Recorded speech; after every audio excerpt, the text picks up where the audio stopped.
and serving on nonprofit boards. They have a new blog called Live Delaware, dedicated to supporting locally owned and operated organizations. Join in by going to LassardBuilders.com and clicking on the Live Delaware tab. Live Delaware is just a reminder to keep it local in the nation's small wonder.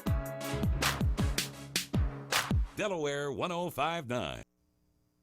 14 minutes after the hour now on America in the Morning as we check out the early morning fog with AccuWeather.com meteorologist Heather Zayer. We have enough cloudiness in the Midwest this morning that it is keeping the fog at bay. Still, we are going to have a lot of low clouds, which can still allow at least a little bit of fog to be able to form. The most likely place, though, to have to deal with fog that can cause delays is going to be east of the Appalachians in areas that extend from the Hudson River Valley north of New York City all the way down through the Carolinas and into Georgia, and perhaps back as far as parts of Alabama as well. Visibilities in a lot of places are going to be a half mile or less this morning, and so that could cause you some slowdowns. We also have a front which is moving across the middle of the country, and that's going to be bringing showers and thunderstorms to parts of the plains. Some of these storms for the southern plains are going to be quite strong. There is a possibility of severe weather. In fact, damaging winds and hail are the most likely things, but there is a chance of a tornado. The most likely place to get hit by severe weather is going to be down in southern parts of the area that's affected, and that's going to be across Texas and perhaps a few places in southeastern Oklahoma and up into Arkansas. But there is a chance that there could be some rough weather, even up to where the Mississippi and Ohio rivers are meeting. To the east of there, we're going to have dry weather and some decent weather for today. There's just going to be a stray shower right along the east coast. In the northwest, we're looking for unsettled weather. And that's the weather across America. In Little Rock, Arkansas today, thunderstorms this afternoon, some strong, high 77. Baltimore, Maryland will have some morning fog, then a shower or two, high 74. That's the nation's weather. I'm AccuWeather.com meteorologist Heather Zayer. Thanks, Heather. The high yesterday, 92 degrees in Cross City, Florida. The low was 9 in Burns, Oregon. This is America in the Morning at 17 past the hour. Michael Toscano here this morning for Jim Bohannon. Alan Skaya now with a look at how both sides of the issue are viewing Tuesday's rejection by voters in Houston of an equal rights ordinance. The Houston Equal Rights Ordinance would have banned discrimination based on race, age, religion, or gender. Dozens of cities across the U.S. have passed similar measures. But I'm concerned because the city of Houston is proposing an ordinance that will allow men to use the women's bathrooms and locker rooms. But opponents took out ads saying the ordinance would have let men claim they identify as women and enter a woman's restroom. That is filthy, that is disgusting, and that is unsafe. Jonathan Sines is the president of the Christian group Texas Values. He held several rallies at churches around Houston leading up to the election. You've got people that are liberal that are against it. You've got people that are from historic areas of Houston that traditionally vote Democrat, if you will, that are against this ordinance. The Human Rights Campaign says dozens of other cities have similar ordinances in place, including Dallas and Fort Worth. Dallas has had an equal protection ordinance in place for over a decade. It's really a good business decision. Cece Cox is the chief executive of the advocacy group Resource Center of Dallas. The majority of Fortune 500 companies have non-discrimination ordinances in place. Apple, General Electric, and Dow Chemical are among companies who voiced support for the ordinance. The Greater Houston Partnership represents more than 1,000 businesses and says the city is the largest in America without an equal rights measure. Chief Executive Bob Harvey considers the rejection inconsistent with Houston's mission to attract jobs and investment from around the world. Even the governor weighed in. Greg Abbott released a statement saying voters in Houston showed that values still matter. I'm Alan Skaya. Quentin Tarantino is under fire for what some people believe was his calling police officers murderers. The film director says it's not so, as we hear from Jim Roop. This is a story that just isn't going away for Tarantino. It was at an anti-police brutality rally last month that he did say this. I am a human being with a conscience, and when I see murder, I cannot stand by, and I have to call the murdered, and I have to call the murderers the murderers. He said he wasn't calling cops murderers, and he told the L.A. Times he wasn't even implying it. Again, he made these comments at an anti-police brutality rally. And I have to call the murderers the murderers. Most understood him to believe police in general, but he says his comments were aimed only at the police who've been involved in the unwarranted shooting of civilians. Even his father, though, said he was wrong. He focused on one particular thing, one incident, and then condemned all police officers over one particular incident. Tarantino's father isn't the only one, however, offering an explanation. Tarantino lives in a fantasy world. LAPD Chief Charlie Beck says that's just how Tarantino makes a living. He doesn't understand the nature of the violence that police officers confront. And unfortunately, he mistakes lawful use of force for murder, and it's not. Tarantino insists he's not, as he puts it, a cop hater, and he's the one being demonized. He told the Times it's obvious what they are doing. They're trying to shut him down, discredit, and intimidate him. Jim Roop, Los Angeles. 19 minutes after the hour on America in the Morning, checking the Thursday morning scoreboard in NBA action. The Washington Wizards took the San Antonio Spurs 102-98. The Indiana Pacers squeaked by the Boston Celtics 100-98. It was the Toronto Raptors 103, Oklahoma City Thunder 98. The Milwaukee Bucks 91, the Philadelphia 76ers 87. The Houston Rockets went into overtime to beat the Orlando Magic 119-114, and the Cleveland Cavaliers beat the New York Knicks 96-86. Coming up on 20 minutes after the hour now on America in the Morning, a look at Thursday morning business and another reason to cut down on those sugary soft drinks when we return after these messages.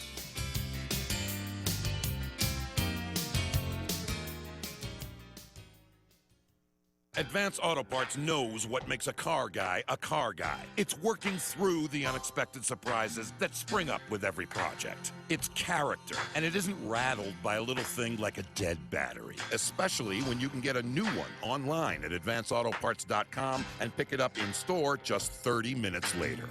We'll even install it for free, so you can get back to fixing faster. Advance Auto Parts, for guys who love getting under the hood. Most vehicles, most locations. See store for details. You hear that, kid? That's the hum of a well-run facility. You know what I hate hearing? Silence. Silence on a production line means downtime. Downtime means wasted time. Wasted time means wasted money. Silence isn't golden, kid. It's deadly. That's why I love Grainger. With a wide variety of the latest products, Grainger gets us what we need when we need it to help keep this place up and running and humming away. Get it? Got it? Good. Call clickgrainger.com or stop by. Grainger, for the ones who get it done. At Geico, we've been innovating car insurance for over 75 years with forward-thinking ideas like online quotes and the Geico mobile app. And to prove it, we'll play one of our first radio commercials from 75 years ago. By Jiminy, Geico could save you money on your car insurance, which is what we'll be doing over 75 years from now. Who knows, maybe with some sort of application that's accessible on a futuristic handheld device. We'll call them online quotes. See? Forward thinking. Geico, saving people money for over 75 years. I have to get to sleep. Tom had a stressful day, and now he can't shut down at bedtime. Need sleep. To fall asleep fast, millions of people turn to Unisom sleep gels. They're non-habit forming and quickly help you sleep soundly so you wake recharged. Tom? Unisom sleep gels. A stressful day deserves a restful night. Use as directed. Active ingredient diphenhydramine hydrochloride. 22 past the hour now on America in the Morning, and time to check in on what we can expect to see today on Wall Street. Here's CNBC's Tom Busby. Good morning, Michael. The big focus for Wall Street today is jobs. That's ahead of tomorrow's big October employment report from the Labor Department. Now, today we get new claims for jobless benefits like we do every Thursday, but also worker productivity during the summer's third quarter, which is expected to be a little lower, while labor costs should rise. We also get an update on planned corporate layoffs for the month of October. There are a ton of earnings out today. Before the bell, we hear from Toyota, Ralph Lauren, SeaWorld, Molson Coors, and many others. After the bell, the biggest name is Disney, where income could rise sharply thanks to a new Star Wars movie that hasn't even hit theaters yet. But we'll also hear from Kraft Heinz. Just yesterday, that company announced plans to close 7 plants and cut 2,600 workers, as well as Shake Shack, Weight Watchers, which may go together, News Corp, DreamWorks Animation, and a whole bunch of others. And today is the day Taco Bell gives away its breakfast crunch wrap for free because a base was stolen in the first game of the World Series. Chinese stocks surged for a second day in Thursday trading as confidence grew that stimulus measures are helping the world's number 2 economy to stabilize. Other Asian markets were mixed on renewed expectations that our Federal Reserve's first rate hike in nearly a decade could take place as early as next month. But, Tom, we've got hungry people out there all excited about the Taco Bell breakfast deal, so tell us more. Well, expect to see a lot of people at your local Taco Bell this morning, all 6,000 of them in the U.S., from 7 to 11 local time, getting that free breakfast wrap. The last time they had a promotion like this after a stolen base, they gave 1.4 million tacos away. Now, reportedly, the Morning Crunch Wrap is a bit costlier to make. Estimates say the food giveaway alone will set the chain back about $2 million. Marketing and the deal with Major League Baseball likely cost millions more. But the real advantage for Taco Bell is to get diners inside those doors and try their breakfast foods. If they like the freebie, they may come back again and this time pay for a Crunch Wrap. All right, thanks. Tom Busby, 24 past the hour on America in the Morning. And are you thinking of washing down that free Crunch Wrap with a sugary soft drink? Jennifer Whalen says maybe you shouldn't. It's no secret that drinking too many sugary soft drinks can lead to weight gain, tooth decay, and other health problems. Now there's more bad news for soda sippers. A new study in the British Medical Journal says men who drank just 2 sweetened drinks per day had a 23% higher risk of going into heart failure. Researchers came to that conclusion by monitoring the food habits of 42,000 Swedish men. Heart failure happens when your heart isn't strong enough to pump enough blood and oxygen to support your body. The researchers warned they only studied men between the ages of 45 and 79, so the findings may not apply to younger age groups or to women. According to a study in the journal Circulation, sugary drinks may be linked to an estimated 184,000 adult deaths each year worldwide. Health experts recommend limiting your soda intake by switching to water, seltzer, or unsweetened tea. I'm Jennifer Whalen. 25 past the hour. But as for me, I'm happy when I'm chewing gum. Well, chewing it's one thing. Sticking it on a wall afterwards, well, that's something else. That and more when we return on America in the Morning. Back after these messages.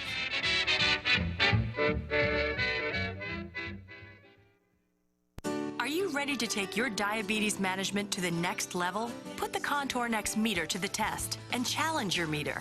The Contour Next meter makes testing easy and highly accurate with close to lab level results. And Contour Next gives you a second chance, allowing you to reapply to the same strip when the first sample is not enough, saving you time and money. So take the challenge. Go to ContourNextChallenge.com, get a free meter, and enter to win free test strips. Contour Next. Accuracy you can trust. At Geico, we've been innovating car insurance for over 75 years with forward-thinking ideas like online quotes and the Geico mobile app. And to prove it, we'll play one of our first radio commercials from 75 years ago. By Jiminy, Geico could save you money on your car insurance, which is what we'll be doing over 75 years from now. Who knows, maybe with some sort of application that's accessible on a futuristic handheld device. We'll call them online quotes. See? Forward thinking. Geico, saving people money for over 75 years. Delaware 105.9. The IRS off your back now with one phone call. Talk to a live professional tax relief agent and stop worrying about your tax problems. Wall & Associates offers free face-to-face consultations. That's right, a free face-to-face consultation with a knowledgeable tax specialist. That's the Wall difference. It's easy. We solve tax problems. Call 800-773-5750. That's 800-773-5750. You always speak with a live person. If you owe the IRS, your tax problems will not go away. No other company can help you like Wall. Our average client settles for about 10% of their tax debt. Wall & Associates has settled thousands of cases for a small fraction of what was owed. You always speak with a live person. Call now for a free face-to-face consultation, not a solicitation for legal services. Call 800-773-5750. That's 800-773-5750. 800-773-5750. When I think of Seattle, I think of the Space Needle and soft rain. Others think of gum stuck on a wall. The Space Needle's staying, but Sierra Crawford tells us the gum wall is undergoing a change. For the first time in 20 years, Seattle's famed gum wall is getting a scrub. Officials at the city's Pike Place Market say all the gum will be removed from the wall so it can be steam clean starting November 10th. Contractors will have a tough job ahead of them as nearly 1 million gum wads cover the wall, which at one point earned the title of the world's second germiest tourist attraction. The wall came about in the early 1990s when patrons would stick gum to it while waiting in line for an improv show. Once the wall is clean, people will be allowed to put gum back up again. I'm Sierra Crawford. This is America in the Morning for Thursday, November 5th, 2015. Our producer this morning is Joe Ramsey. Associate producer and webmaster is Paul Hill. Senior producer, Kevin Delaney. We are at jimbotalk.net. You can follow Jim on Twitter at Jimbo Talks. Michael Toscano for Jimbo Hannon. This is Westwood One. Hey everybody, it's Jim Weller from Weller's Utility Trailers in Bridgeville, and I'm excited to bring you a brand new offer on some pedals. Oh, it's a paddle, I'm sorry. It's a 220 centimeter paddle, not a pedal. This thing here has a carbon fiber shaft, has a retail price of $124, and here we go with the deal, $87.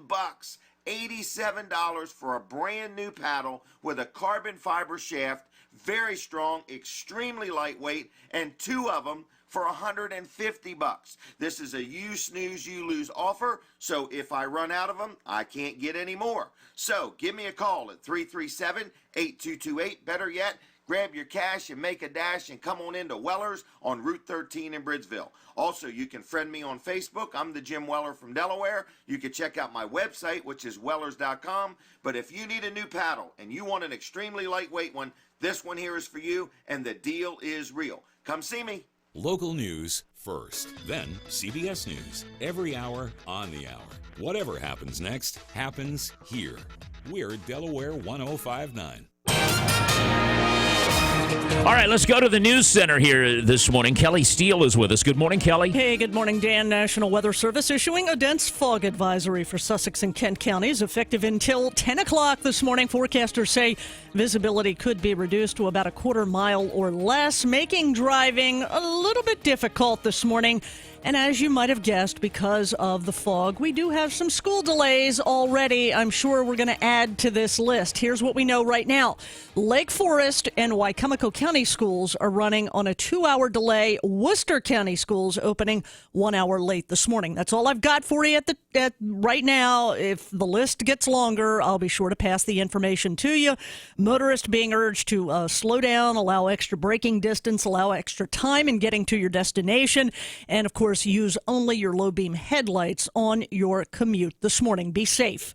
CBS News covers the nation and the world next. 5:31. CBS News update. British officials had announced that the crash of a Russian Airbus in the Sinai might be linked to a bomb. American officials concur. A group with ties to ISIS claims responsibility. Senior national security analyst Juan Zarate. We now have to worry about ISIS in wherever it sits, whether it's in the Sinai, Libya, Central Asia, Iraq, Syria. This problem of ISIS is not an isolated problem, and like it or not, this really is a regional, if not a global, battle that we now have to contend with. Pentagon correspondent David Martin says his sources indicate two possibilities here. Number one, a bomb aboard the plane planted before it took off from Sharm el-Sheikh in the Sinai. And possibility number two, a catastrophic failure once it had reached altitude. The officials I've talked to say there is no hard evidence one way or the other. 224 people on that jet were killed. The funeral for one victim, Nina Lyschenko, was held today in St. Petersburg, Russia,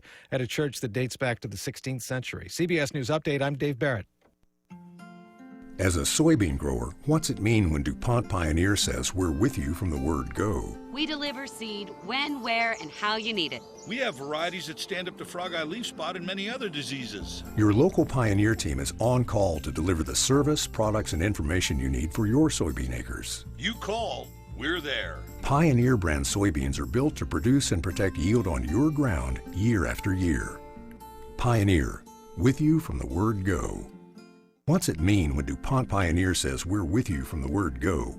When water is limited, it means Pioneer brand Optimum Aquamax hybrids. Our hybrids are tough from root to tassel. World-class genetics are part of the package. Optimum Aquamax hybrids stand up to drought when other hybrids wilt. They're proven performers, even when your fields are thirsty, and they stay green longer. Built to use less water per bushel. They deliver, rain or shine. Optimum Aquamax hybrids get more out of every drop. Pioneer, with you from the word go. Get back to the basics. High Tide News is a powerful, affordable way to market your business. Find the customers that matter most to you. Let your neighbors know your business. No more clicks, no more usernames and passwords. Read, relax. Readers will find reputable businesses that are local and stand behind their products and services. Get back to the simple life. Advertise in High Tide News. Call today 302-727-0390 or find us online at hightidenews.com. When you give to Goodwill, you give individuals like Rose the opportunity to work, hope for a new beginning, and a second chance at life. Within a short 2 months, our world just turned upside down. We went from having a stable home to having to move into a motorhome, and that's kind of when I thought, I really need to do something. I really need to get some skill set. I just assumed you bought stuff from thrift stores, and thrift stores did stuff to help people, but no idea that Goodwill offered computer training. Within not even a month or so of completing the class, I had the job I always wanted. Goodwill played such a huge part in making my dream come true. Goodwill gives hope.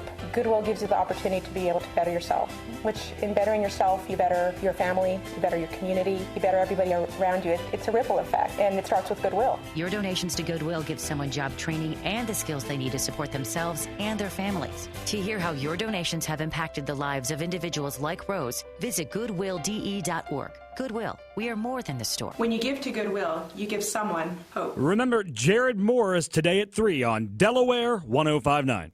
The Dan Gaffney Show begins its broadcast day from the opulent new studios of the Delmarva Broadcasting Company's Delaware 105.9 inside the Gaffney Broadcasting Complex. And now, join us as we stand for the playing of our national anthem. That's a little goofy, especially when you're going into the national anthem.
Okay. Hi, everybody. How foggy is it? Many of you are in your car already, and you can tell me how foggy it is. Make a dangerous cell phone call to me at 839-1059. Just kidding. Give me a call, 839-1059. Let me know how foggy it is. Good morning. Fog delays. The Indian River School District just rolled out a 2-hour delay, right? No morning preschool. 12-month employees report at the regular time. Indian River School District reporting now a 2-hour delay. Del Mar School District, 2-hour delay. Wicomico County Schools, 2-hour delay. Worcester County Schools in Maryland, 1-hour delay. All right. We're all wondering about Lake Forest. There was a report that they had a 2-hour delay, and then that went away. And so we don't know. Is it back in again, out again? What do you think? It's like the fog. It's in there. Again, out again. You drive in the fog, and then you drive in the clear. Then you drive in the fog, then you drive in the clear. The state of Delaware website had them, but then they didn't. Are they back? I don't know. Or we're back in. I don't know. I don't know. All right. So a little unclear about the Spartans. of Lake Forest. If you live in that district and you got a robocall or something, let me know. We just want to be sure. So anyway, these are the fog delays. 2 hour for Indian River. And how bad is the fog or not bad is the fog? What is the fog report where you are now? Here's how you reach the show. 839-1059. I am curious. Tell me where you're driving and how bad is the fog. Is there any fog? We're getting light fog reports in the Lewis area, Milford, Rehoboth. And we are live on the Dan Gaffney program. Good morning, Delaware 105.9. Hey, good morning, Dan. I just drove from Harbison area all the way to Salisbury, and it was patchy, but I would have never guessed any schools. Delmar's, I don't think it could be any more clear. Really? Yeah, Delmar, 2 hour delay, sir. Yeah, I couldn't believe that when you were. I said, no, it's fine. I can't believe that they're doing this. Really? Even to predict that, I know sometimes this time of the morning it's foggy, and then it gets worse as the sun comes up. But I can't see that even going to happen this morning. Is that right? All right. But yeah, all Salisbury is awesome in Delmar. So. Do you make that drive every day, the Harbison to Salisbury drive? Yes. So that's your regular commute then? Yes, sir. Sure is. Trying to think how you go. You probably go back roads from there, right? I go up 5 to Millsboro. 24. Yeah, to 24 to Line Road. Line Road. Isn't that 50? What's Line Road? 54, yeah. 54, yeah. But so you take 24 to 54, so you're down in that area. Right, yes, sir. Yep, all Gumboro. I mean, it was all clear. It's weird. All right, yeah, you go through Gumboro. I used to go, let's see, how else do you go to Salisbury? There's another way you cut over to Pittsville, right? I can go down that way, but it's a lot more, it's a bit more clear. I've gone that way. Like you go through Pittsville and you hit 50 and come in the backside. I guess that's going to the Salisbury. Yeah, I think that's a bit longer. Is it? But yeah, but I really like going through Millsboro on the way home because you hit 3 or 4 lights hitting it said stop, so it takes a long time to get home. And you like that? Well, I get to listen to you guys. All right, cool. That's more fun. Well, listen, I think we've got a bigger issue here that you haven't really revealed to us, and that is why do you not want to be at home? No, I'm just messing. I just hate going through that Millsboro. It's fantastic. That Millsboro, it's crazy. I thought you'd say. I thought you were really.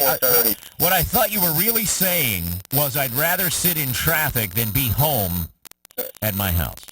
No, my wife isn't home when I get home yet, so I'm good. All right, very good. Just wanted to be very clear. All right. Thought we had a story there. Yeah, I live on 2-3 doors down from Ivory. Really? Yeah, I've never met him, but we're Facebook friends. Right. Very good. Say hi to Ivory. He's probably listening right now. Ivory, your neighbor's on the phone here.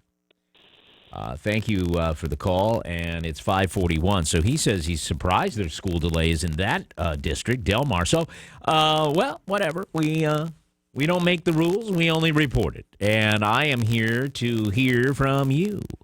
839-1059. That was a good. That was a good fog report. That's the way we like it. Tell us where you're driving and how dense is the fog. And you're next on Delaware 105.9. How's it going? Going great. I'm glad to hear you. All right, this is Tony this morning.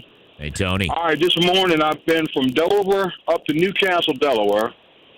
About around 2 o'clock or so, it was foggy from Dover up to Odessa. Then coming back from Newcastle down to Milford, down to Dover, it was pretty foggy. From Dover to Milford was pretty foggy. From Milford to Lewis was pretty foggy. Now I've left Lewis and I'm hitting the Harbison Light about right now. It's been sort of patchy. What in the world are you doing all night long? Man, I'm trucking, Are you making deliveries in these places? You got it. Even at overnight? Overnight. I mean, I don't start till about 1:30 or so.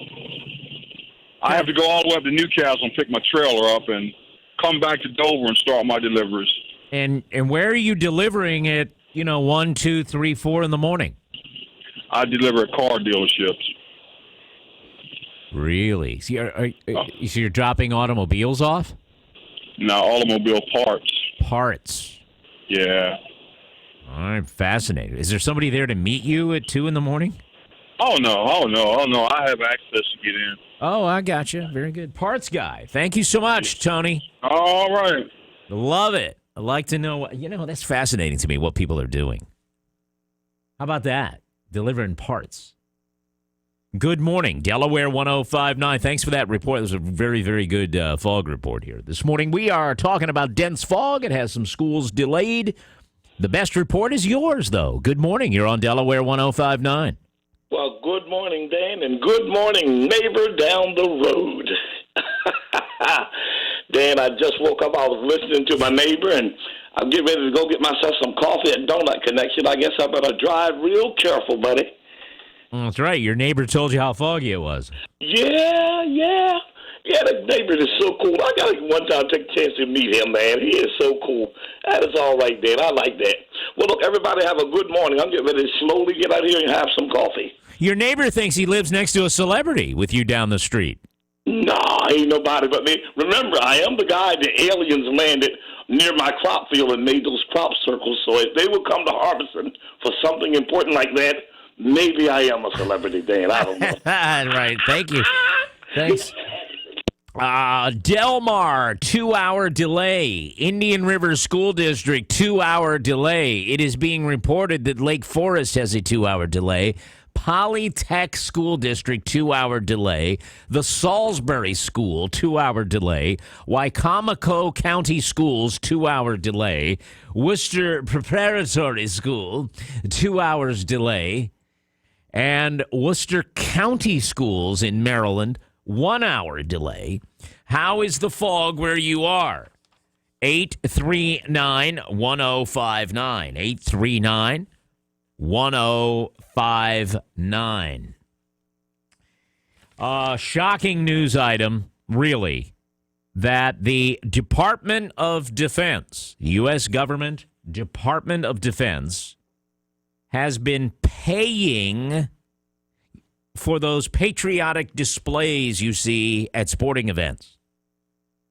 When they have the "Let's salute our troops," and they have like a pregame show with the flags and our hometown heroes, and they play "God Bless America" and all that stuff. The Department of Defense, in many cases, paying the sports teams to do that, which might be a big shocker to a lot of people who kind of thought, wow, I just think NASCAR is really patriotic. Or, man, I went to the game and they did this great salute to the troops. It was a commercial. In a lot of cases. A government oversight report released by Senator McCain and Jeff Flake offers new details about how the Department of Defense paying professional sports teams and leagues for patriotic displays honoring American soldiers. What do you think of this? 839-1059. NASCAR is the biggest recipient. In fiscal year 2015, our Department of Defense paid NASCAR $1,560,000.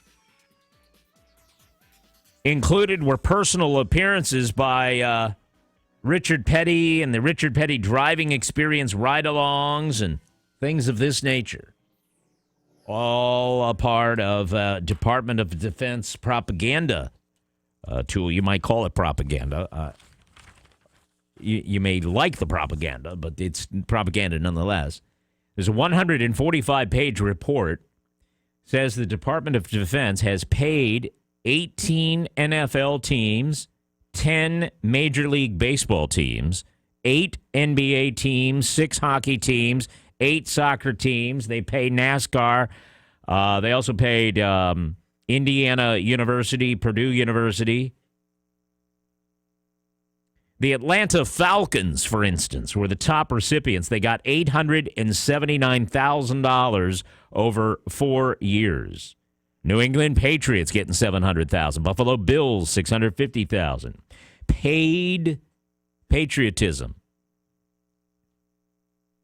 The report has a memo from the NFL to its teams giving guidance on, quote, paid patriotism issues.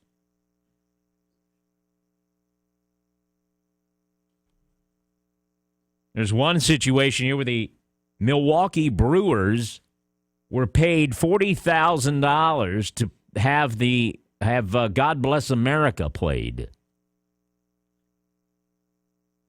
Think about your government defense department paying a baseball team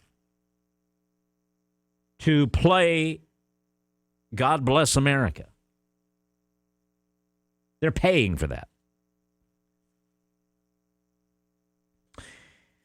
The Atlanta Braves, $450,000 over 3 years. Atlanta Hawks, a lot of spending down in Atlanta. All right. You're on Delaware 105.9. Good morning to you. Welcome to the program. Hello. Is the caller there? Hello, Delaware 105.9. Good morning, good morning, good morning. All right, the caller is gone. I don't know. We couldn't make contact. We have two things. I want to know how you feel about this, the paid patriotism in the news. Also, want to know how is the fog where you are as we wake up on a very foggy morning with school delays, which I'll recap for you in just a moment. Delaware 105.9. Try it again. Hello. Hey, good morning, Dan. Can you hear me now? I can. Good morning. Good morning. Yeah, about this, the DOD and paying these for these advertisements. I spent 28 years in the military, and we can't get a raise, but they can put out this money for all this other nonsense. Yeah, and I think the average sports viewer and the average sports fan believes what they're watching are teams doing this on their own behalf. That's what I thought. I had no idea that the Defense Department paid for this stuff. How does that make you feel? It's a slap in the face is what it is. Like I said, we can't get a raise this year. And what we got last year was another slap in the face of 1%, whatever it was. But they're spending all this money. You know, I deliver papers at night, and I hear all these advertisements on the radio about and it's all night long about advertising for the National Guard or the Army or the Air Force, and we can't get a raise. Right. Some of that might be free.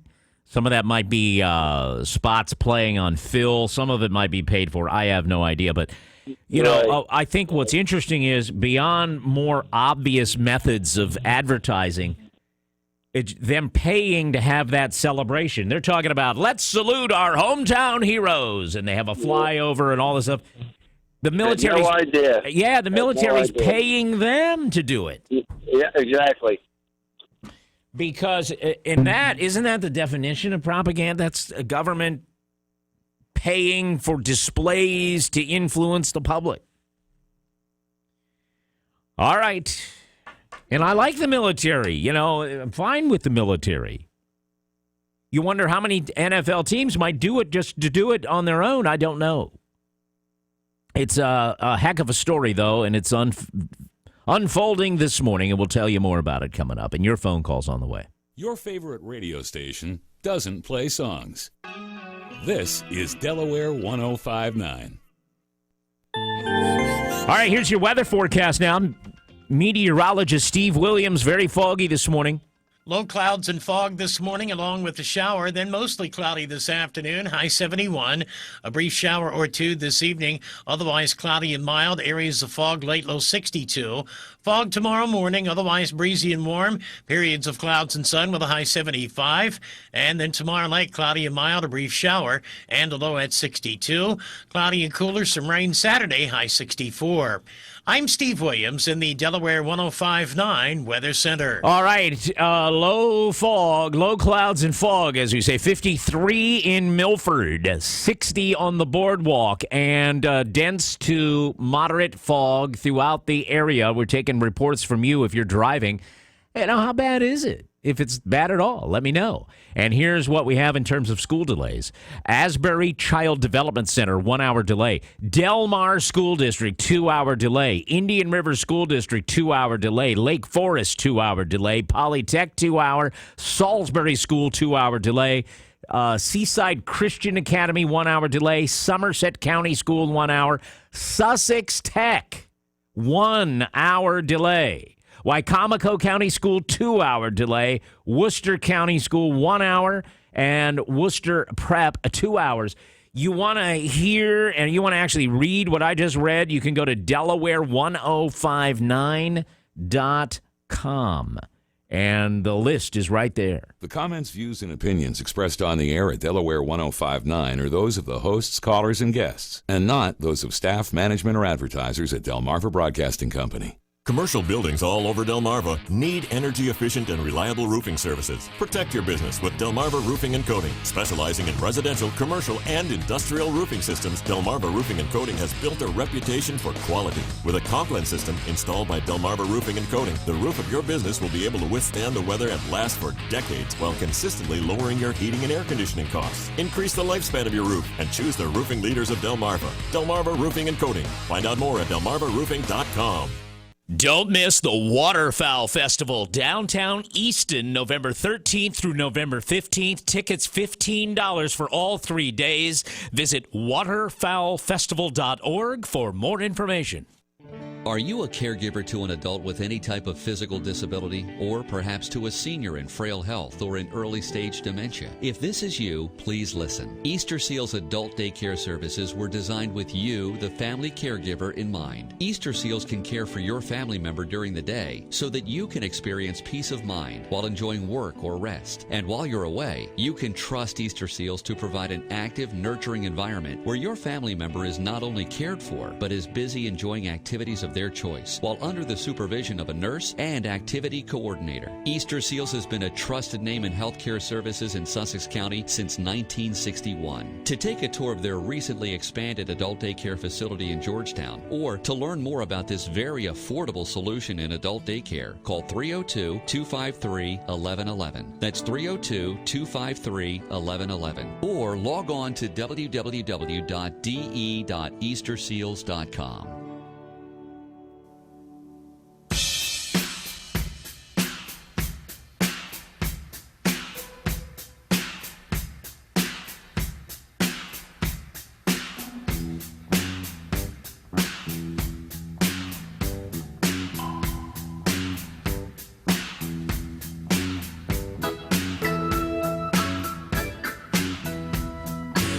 .556, and I invite your phone call, your participation in the program, 839-1059. I'm not kidding about them paying baseball teams to have God Bless America played. They being our government, our Department of Defense, a 145-page report, according to the Washington Post and other news outlets. There was a 145-page report released about how the Department of Defense paying professional sports teams and leagues for those patriotic displays you see that honor American soldiers. Great, let's honor American soldiers. Did you know that your government is paying the sports teams and NASCAR to do that stuff? A lot of people think it's just kind of organic. It's like, hey, what a great thing my team does. May not be doing it out of the great generosity, their great patriotism. They may be doing it because it's a cha-ching for the league. Hello, Delaware 105.9. Good morning. Hey, good morning, sir. This is Kevin. I'm calling from Dover. Yes, Kevin. Hey, I had a comment about your DOD story.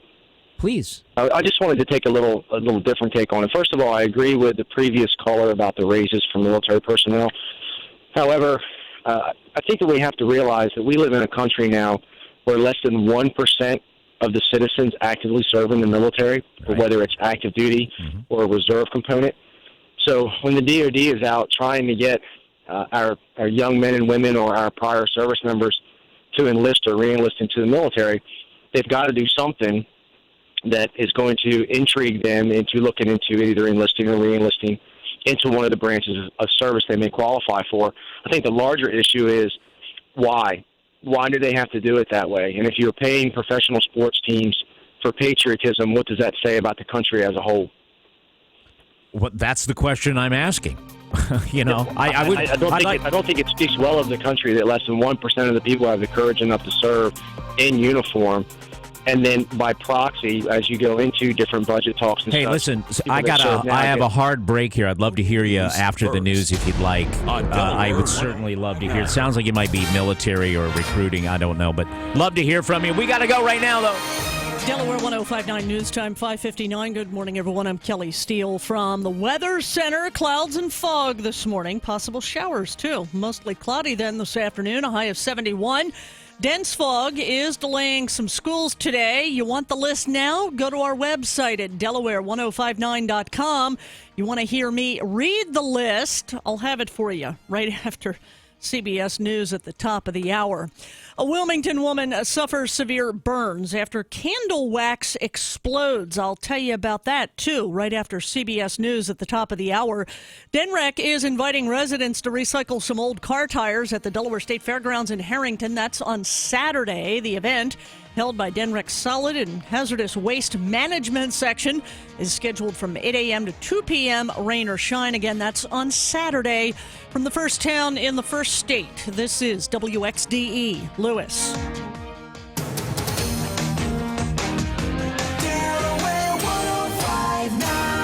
It's 6 o'clock.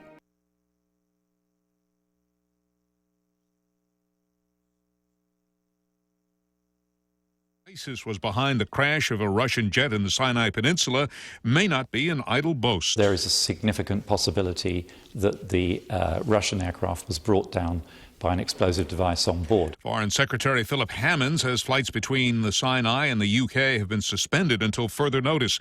20,000 British tourists are stranded and not liking it. I personally think you need to live your life and not let the terrorists win, because that's what will be happening. The crash last Saturday took the lives of all 224 people on board.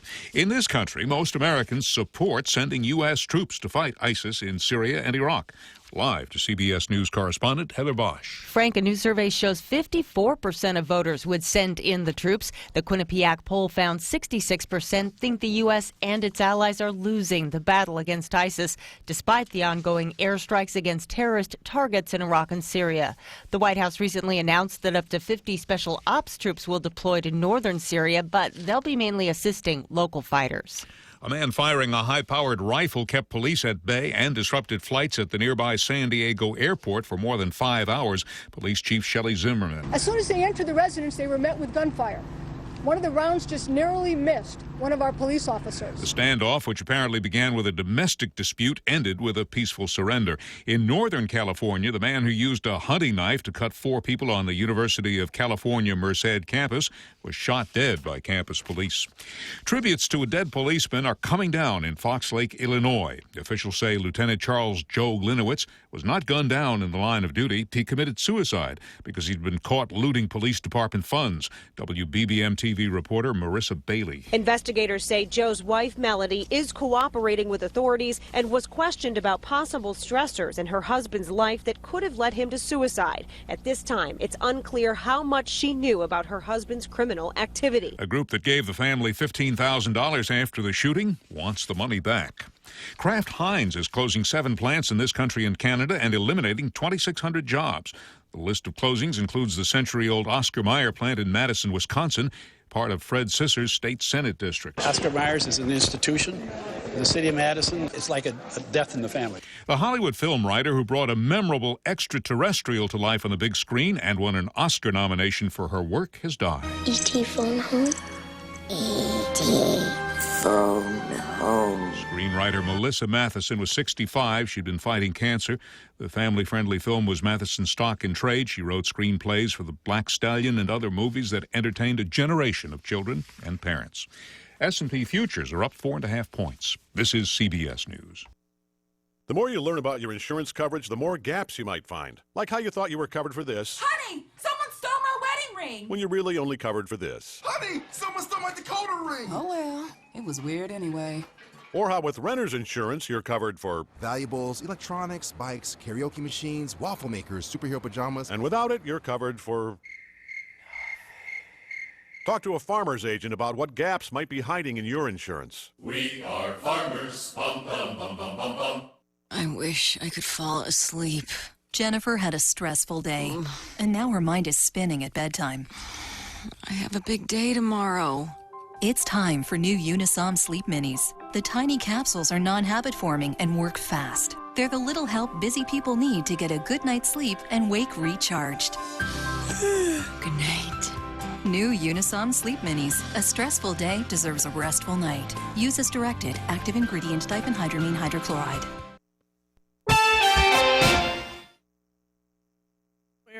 Delaware 105.9 news time is 6:04. Good morning, everybody. National Weather Service issuing today a dense fog advisory for Sussex and Kent counties.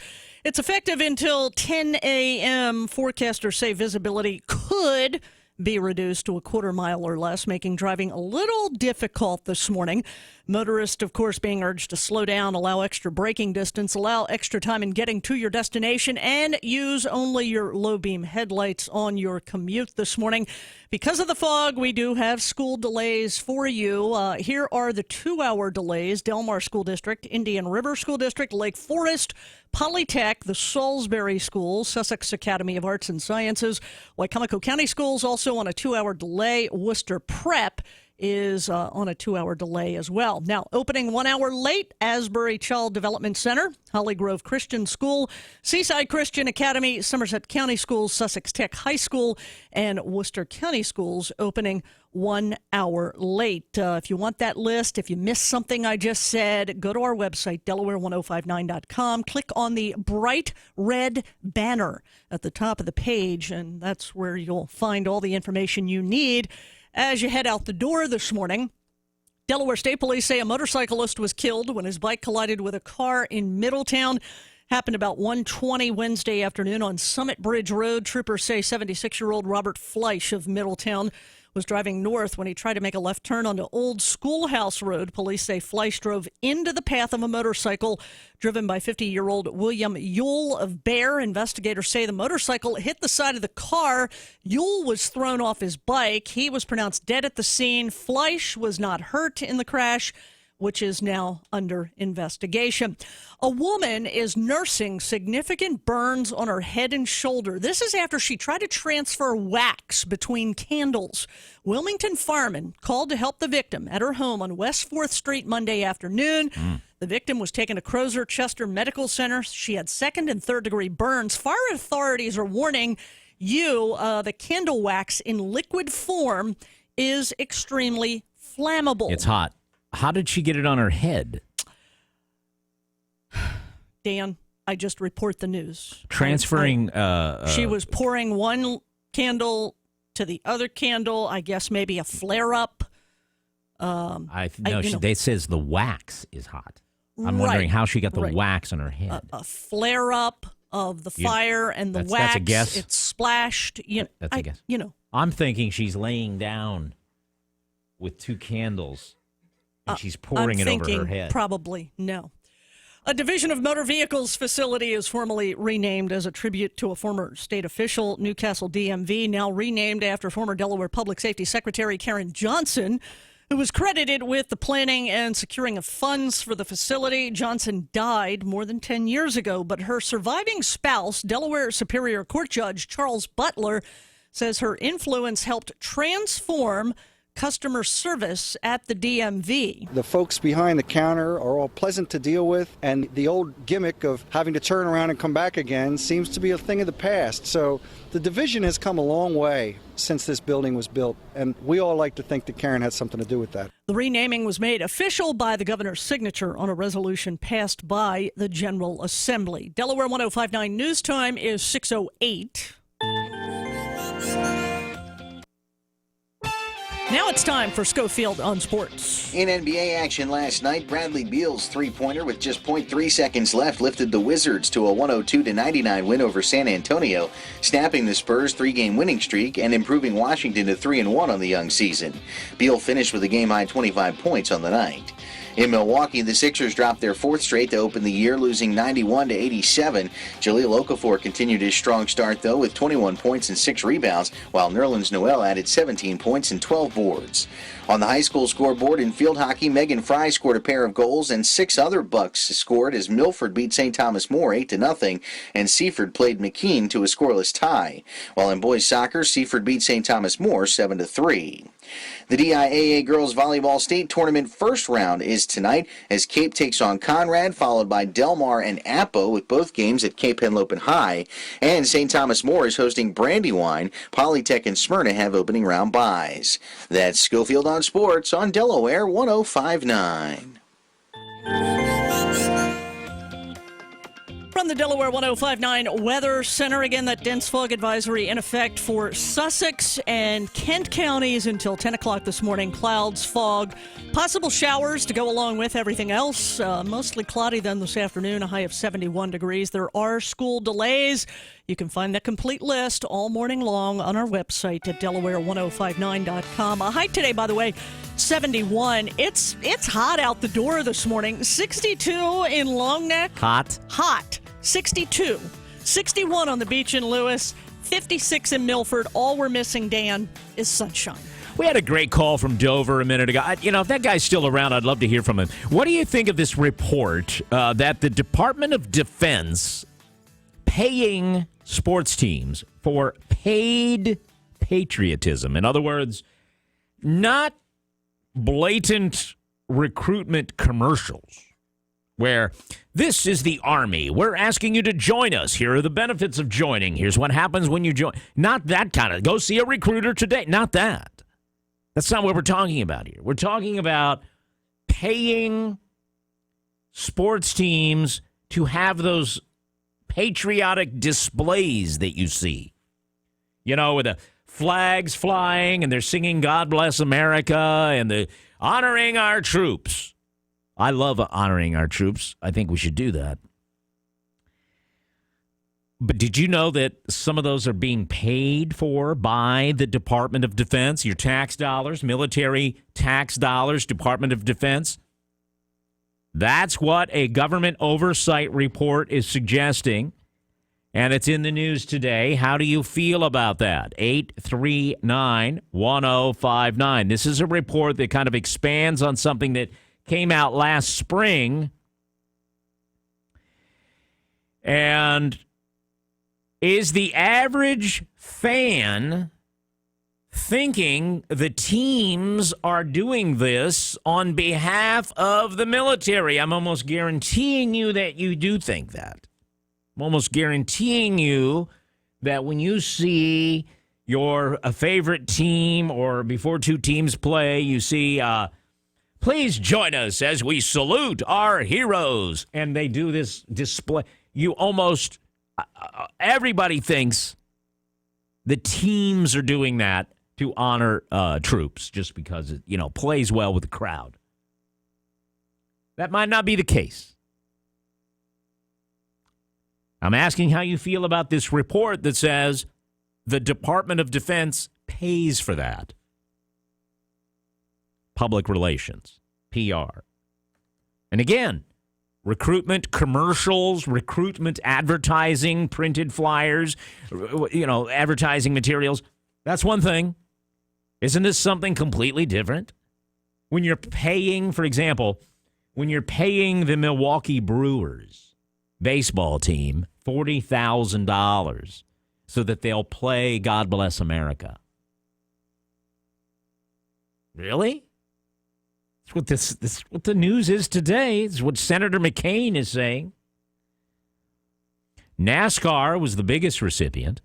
You say, well, NASCAR does it because they're patriotic. Well, they also got $1,560,000 in 2015, fiscal year 2015,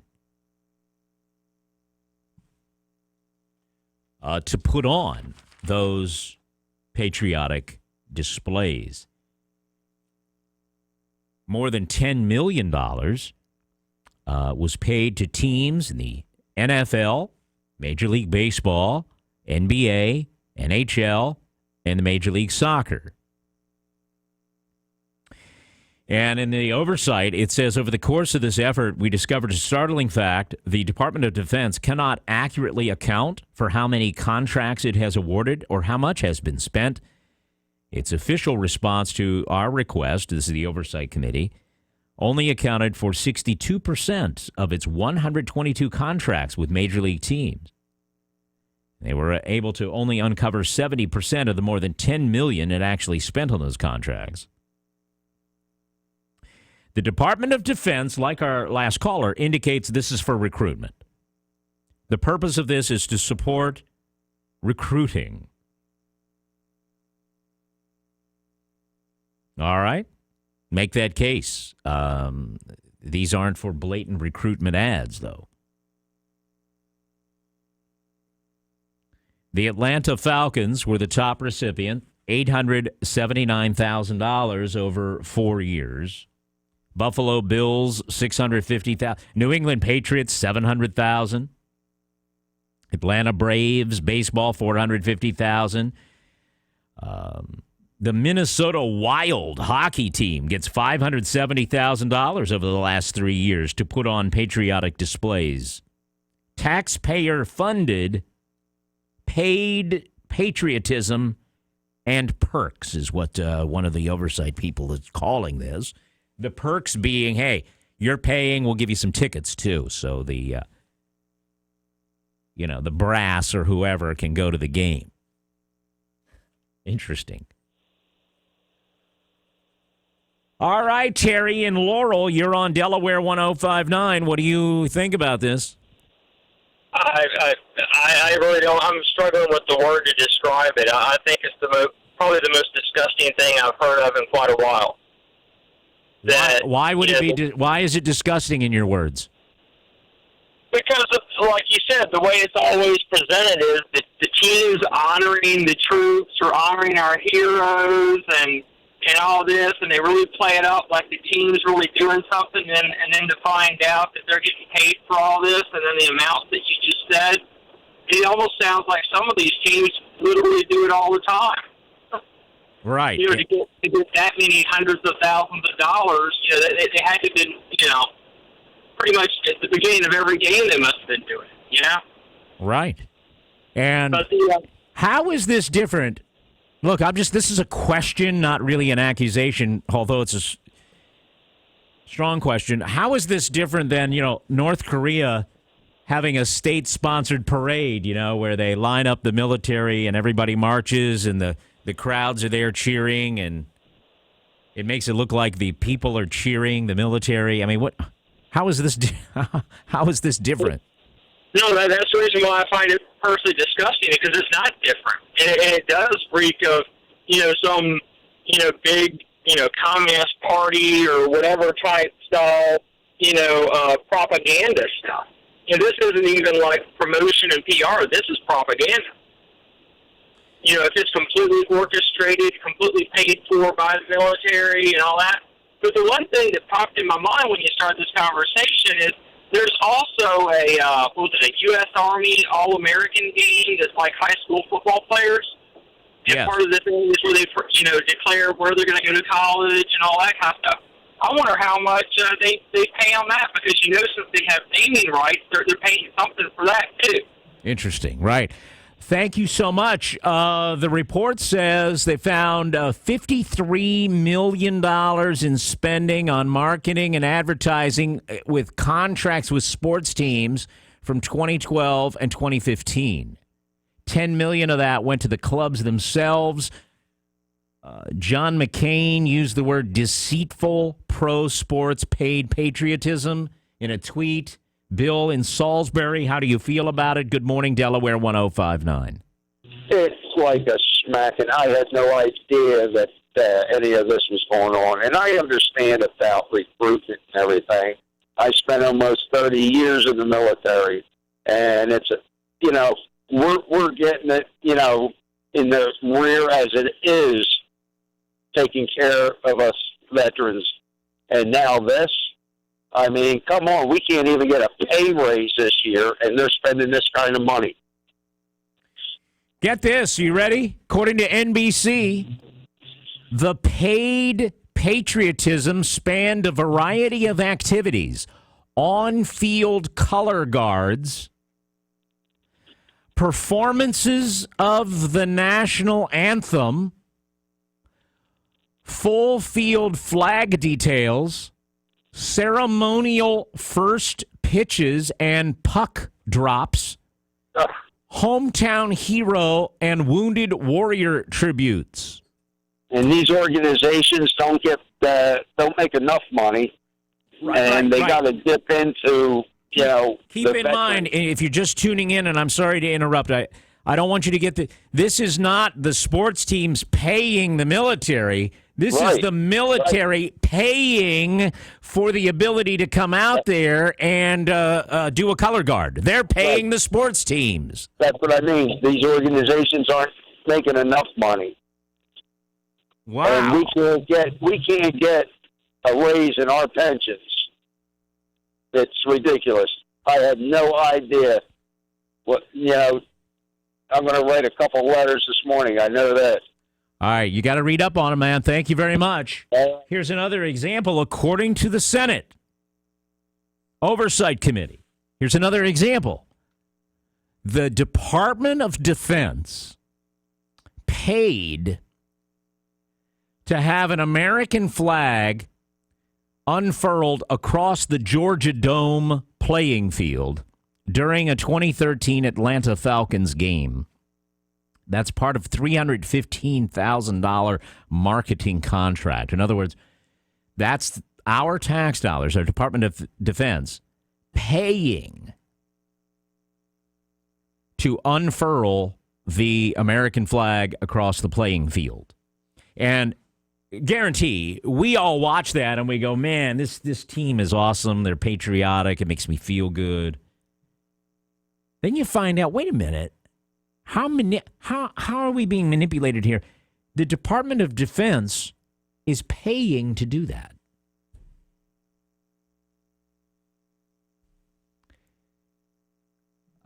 The LA Galaxy in 2012 honored 5 Air Force officers. The Department of Defense paid to have that done. The National Guard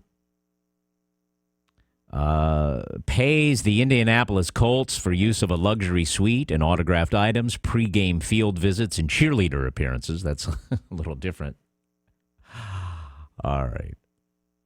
Let's go to Tony on Route 9. Good morning, Tony. It's being called paid for patriotism. What do you think of it, Tony? Well, first I'm going to get a fog report. I don't see any. Good. That's good news. It's off into the distance. All right. Okay, you know what? We really shouldn't be surprised. I mean, look at the NASCAR circuit. They don't run those cars with U.S. Army on them for free.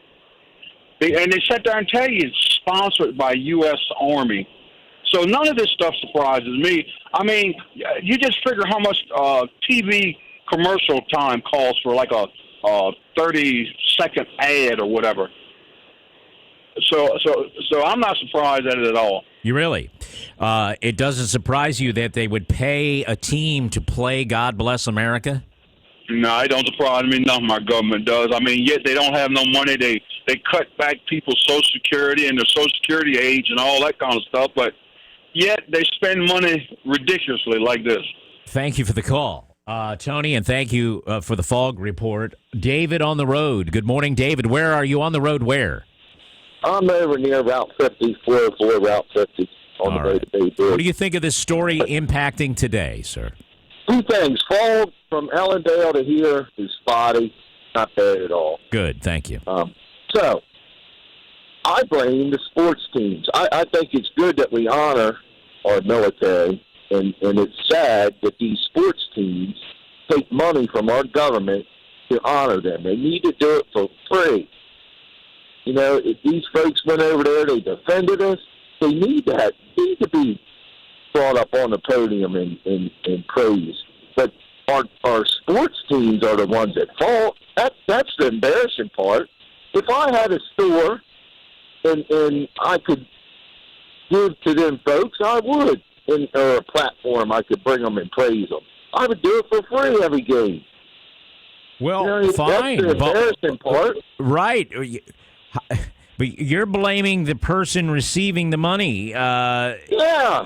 Look, that's the people that should be ashamed of themselves. You make it sound like the sports teams thought up this idea themselves to do a tribute. How do you know all these tributes didn't start? I don't know that. I'm thinking that there's some higher up saying, man, we need to give these guys praise. How can we get them praised at the center of our audience? And they do it through the biggest platforms, and they say, well, how do we do that, sports teams?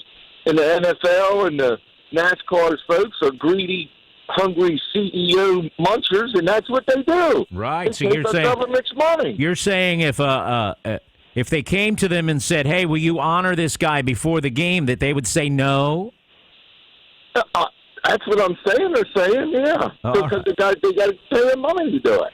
Right. All right. Thank you. I would do it for free, wouldn't you? Would you do it for free? Of course. If right now, if the government came to your radio station and said, I want you to play the national anthem every morning in honor of our veterans, would you do it for free? Would your company do it for free? Yeah, I'm already doing it for free. I'm already doing it for free. Yes. I know you do, but I'm saying your company.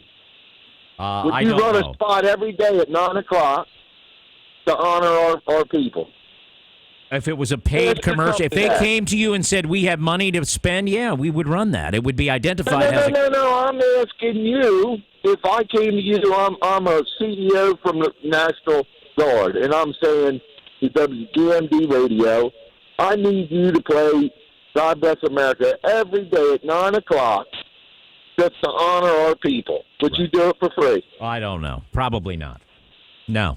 That's what's wrong with this country. Really? What's wrong with people? Right. If the Department of Defense came, or not?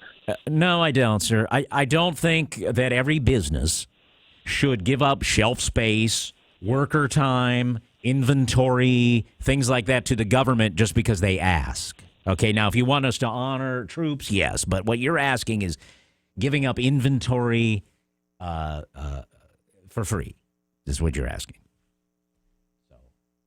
Let's go to Tom in Laurel. Hello, Tom. Want to hear from you before the traffic watch. Good morning, Tom.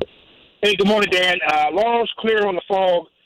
Comment on the Department of Defense is if they're paying the sports teams, that means that they have control on how the presentation is made and what is done. Wouldn't you think? I would hope so. Yeah, that's and I assumed that all along when they were sponsoring NASCAR, when they're putting money on or advertising on cars. That's that's like the gentleman said before. That's not free. Yeah, but that's an obvious advertisement. Yeah. We're not talking about that. We're talking about the whole pre-show patriotic show is being paid for. Yeah, I don't doubt anything out of this government. I believe it. That's just more government wasteful spending. Okay, so it's wasteful spending. How do you feel about it? I don't feel good about it. I mean, we got veterans that can't get medical care, or living homeless, and even in our area, that can't get the benefits they deserve for going over there and putting their life on the line. Would you buy into the argument the Department of Defense is trying to make is that that's for recruitment? When we when we pay to have a flag fly, that's for recruitment. Well, I guess it would be the same as them coming to the Harrington Fair with their booth and stuff that they bring there for recruitment. I guess they're paying for that booth as well. Yeah, absolutely.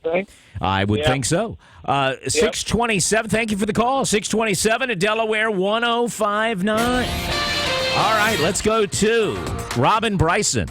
Dan, traffic's running fairly well around the region this morning. So far, dry roadways, maybe a little bit of fog hanging around in your neighborhood. So just keep that in mind. Allows a little bit of extra time heading out the door this morning. Light activity, though, all the way around through both Kent and Sussex counties. Hard pressed to find any kind of delays or problems as you move around the region. 113's running very well through Georgetown and up into Milford. 13 through Bridgeville or down through Seaford. Seeing just very light activity all the way around early this morning. I'm Robin Bryson with Traffic Watch on Delaware 105.9. And our weather brought to you by Dreamweaver Interiors and Fabrics in the south end of the Midway Shopping Center, Rehoboth, with 20 years under their belt. They're celebrating a 20-year anniversary. Family-owned and operated Dreamweaver Interiors and Fabrics, offering the full line of Hunter Douglas blinds, shades, and plantation shutters. Call the Dream Team, 302-644-0800. Dreamweaver Interiors and Fabrics, where windows go to get dressed. Clouds and fog this morning. Possible showers. Cloudy this afternoon. High 71. Tonight, cloudy, mild with showers. Overnight low 62. And we have fog and fog delays throughout the land right now. And in Lewis, it's 54. Rehoboth, 60. Hi, it's Scott Edward Phelps from SCP Nighttime right here on Delaware 105.9. Looking for something a little different in talk radio? That's what I do. Like hearing and talking with a listener about their real-life encounter with Donald Trump. The way you see his face, where he's got that scowl on his face, yeah, that's the same scowl he had on his face. Yeah, every time I see that look, you know what I'm thinking? I'm thinking more brand, Donald. You need more fiber there, buddy. Find out what you've been missing. Sunday nights at 7. Talk radio redefined. SCP Nighttime. Parents, did you know that if you aren't married to one another when a child is born, the biological father's name will not be automatically put on the child's birth certificate? There are many ways to establish paternity, including going to court, but a free way that is also quick and easy is for both biological parents to contact Kenton Sussex Community Services to complete a voluntary acknowledgement of paternity. To find out more, call the Kenton Sussex Community Services Paternity Specialist at 302-535-1983 or email paternity@kscs.org. Southern States, Milford, Route 14 at Williamsville Road, bringing you this update. Good morning, Kelly. Good morning, Dan. Thank you. Several schools opening late this morning due to dense fog across portions of Delmarva. Some are seeing it, some people are not. You can find the list of delays on our website at Delaware1059.com. There is also a dense fog advisory in effect until 10 a.m. for Sussex and Kent counties. A Wilmington teenager is arrested for bringing a handgun to school. According to Delaware State Police, the 16-year-old male was busted after showing off the unloaded gun in a bathroom at John Dickinson High School on Tuesday this week. Another student then alerted school officials. The teen was removed from his classroom. The gun was found in his book bag. The teen was then taken into police custody. He now faces gun possession charges. Delaware State Police Collision Reconstruction Unit continuing to investigate a fatal motorcycle crash in Middletown that happened yesterday.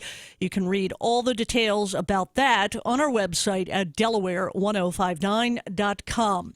CBS News covers the nation and the world. Next, news time is 6:31. CBS News update.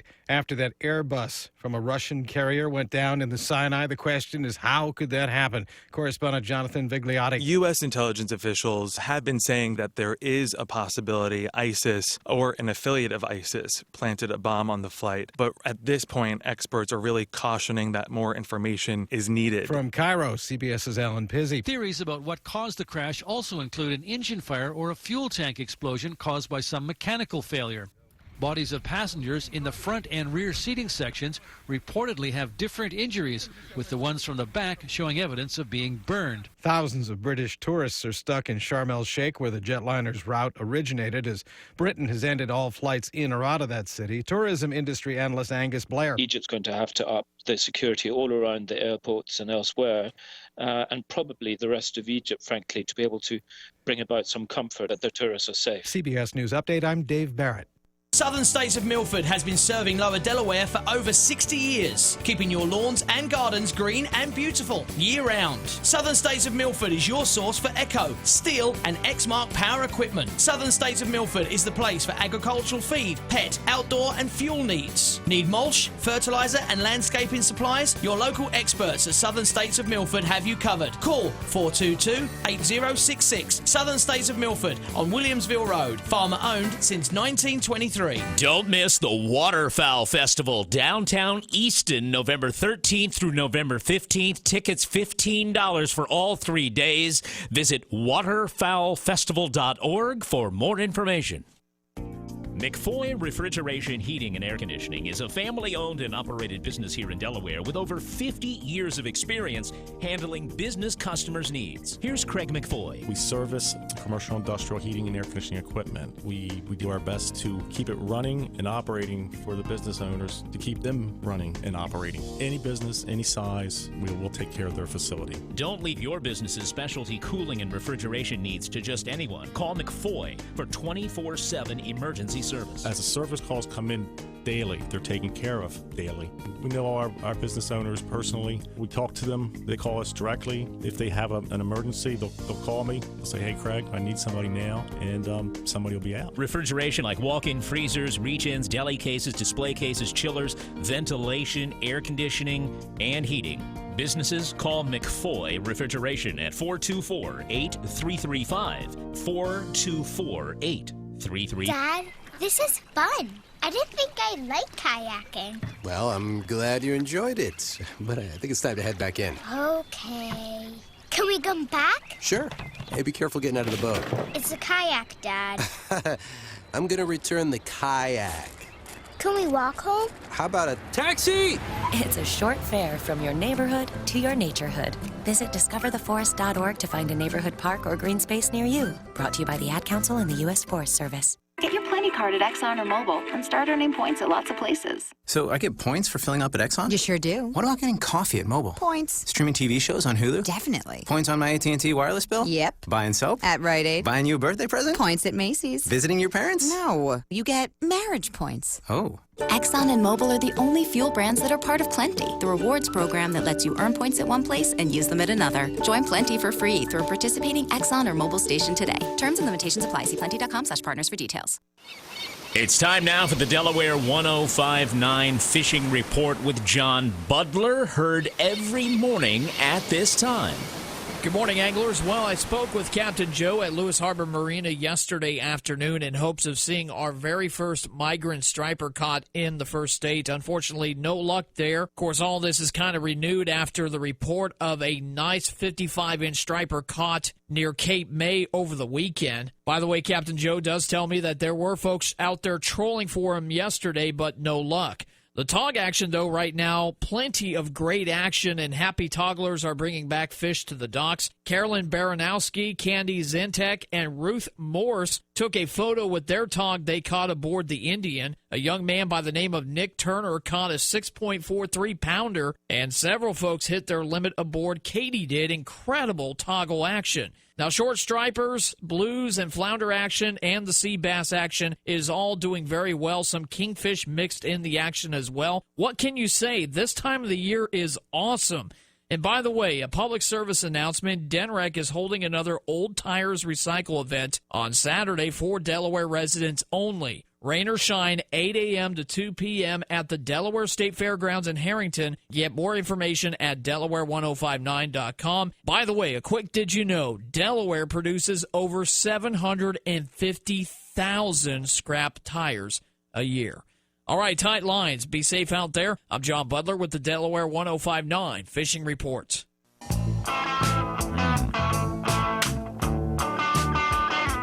Let me tell you about Halpern Eye. We're talking about paid patriotism. We're finding out the Department of Defense pays sports teams for those military salutes, sometimes those military salutes before the game, and to fly a flag and to sing God Bless America, or to have the color guard out there. It's not the sports teams doing it necessarily out of their own goodwill. The Department of Defense actually paying major league teams, pro teams, to do that, which I think the average fan, when hearing that, is kind of jostled a little bit. So we're talking about it at 839-1059 and how you feel about it. More in a minute. Let me say this about Halpern Eye. Great place to get glasses. 1-800-734-2010 is the number. You can make an appointment if you need one. And by appointment, I mean, check your eyes. What's the top line say? What's that line? Can you read this? Left eye, right eye? Which is better, one or two? Have you ever had an eye exam? You get a brand new prescription so you can see well, squinting and looking over your glasses and holding the menu out and all that nonsense. Just get a new eye exam, get a new prescription, pick up some glasses. This is a great time to buy eyeglasses. Buy one, get a pair free. Frames and lenses at Halpern Eye. Go to halperneye.com for more details. They're in Seaford, Route 26 Ocean View, a Georgetown location, Milford, 2 in Dover. They're all over the place. A great operation. It's where I get my glasses. My family goes there. My wife gets her contacts there. Matter of fact, we're going again here soon. Just made an appointment for my son, one of my kids, to go. So we'll be picking out his new glasses, too, at Halpern Eye. 1-800-734-2010. The special now, buy a pair, get a pair free at Halpern. The military tribute you saw at the last pro ball game, a service member singing a stirring rendition of America the Beautiful. One of those surprise welcome home celebrations for a returning troops, or a soldier throwing out the first pitch. May not have been a charitable gesture by the home team. Instead, that event may have been paid for by the Pentagon. Tax dollars paying to stage those events. It's part of a multi-million-dollar program to promote the armed services from their point of view and boost recruitment through patriotic events. A Senate report released yesterday, oversight into defense spending. They describe what I am telling you as inappropriate and frivolous. Those are their words. Criticizing the Department of Defense for failing to disclose this and to keep track of such deals. Senator John McCain and Jeff Flake, the co-authors of the report, said, quote, Americans deserve the ability to assume that tributes for our men and women in military uniform are genuine displays of national pride, which many are, rather than taxpayer-funded Department of Defense marketing gimmicks.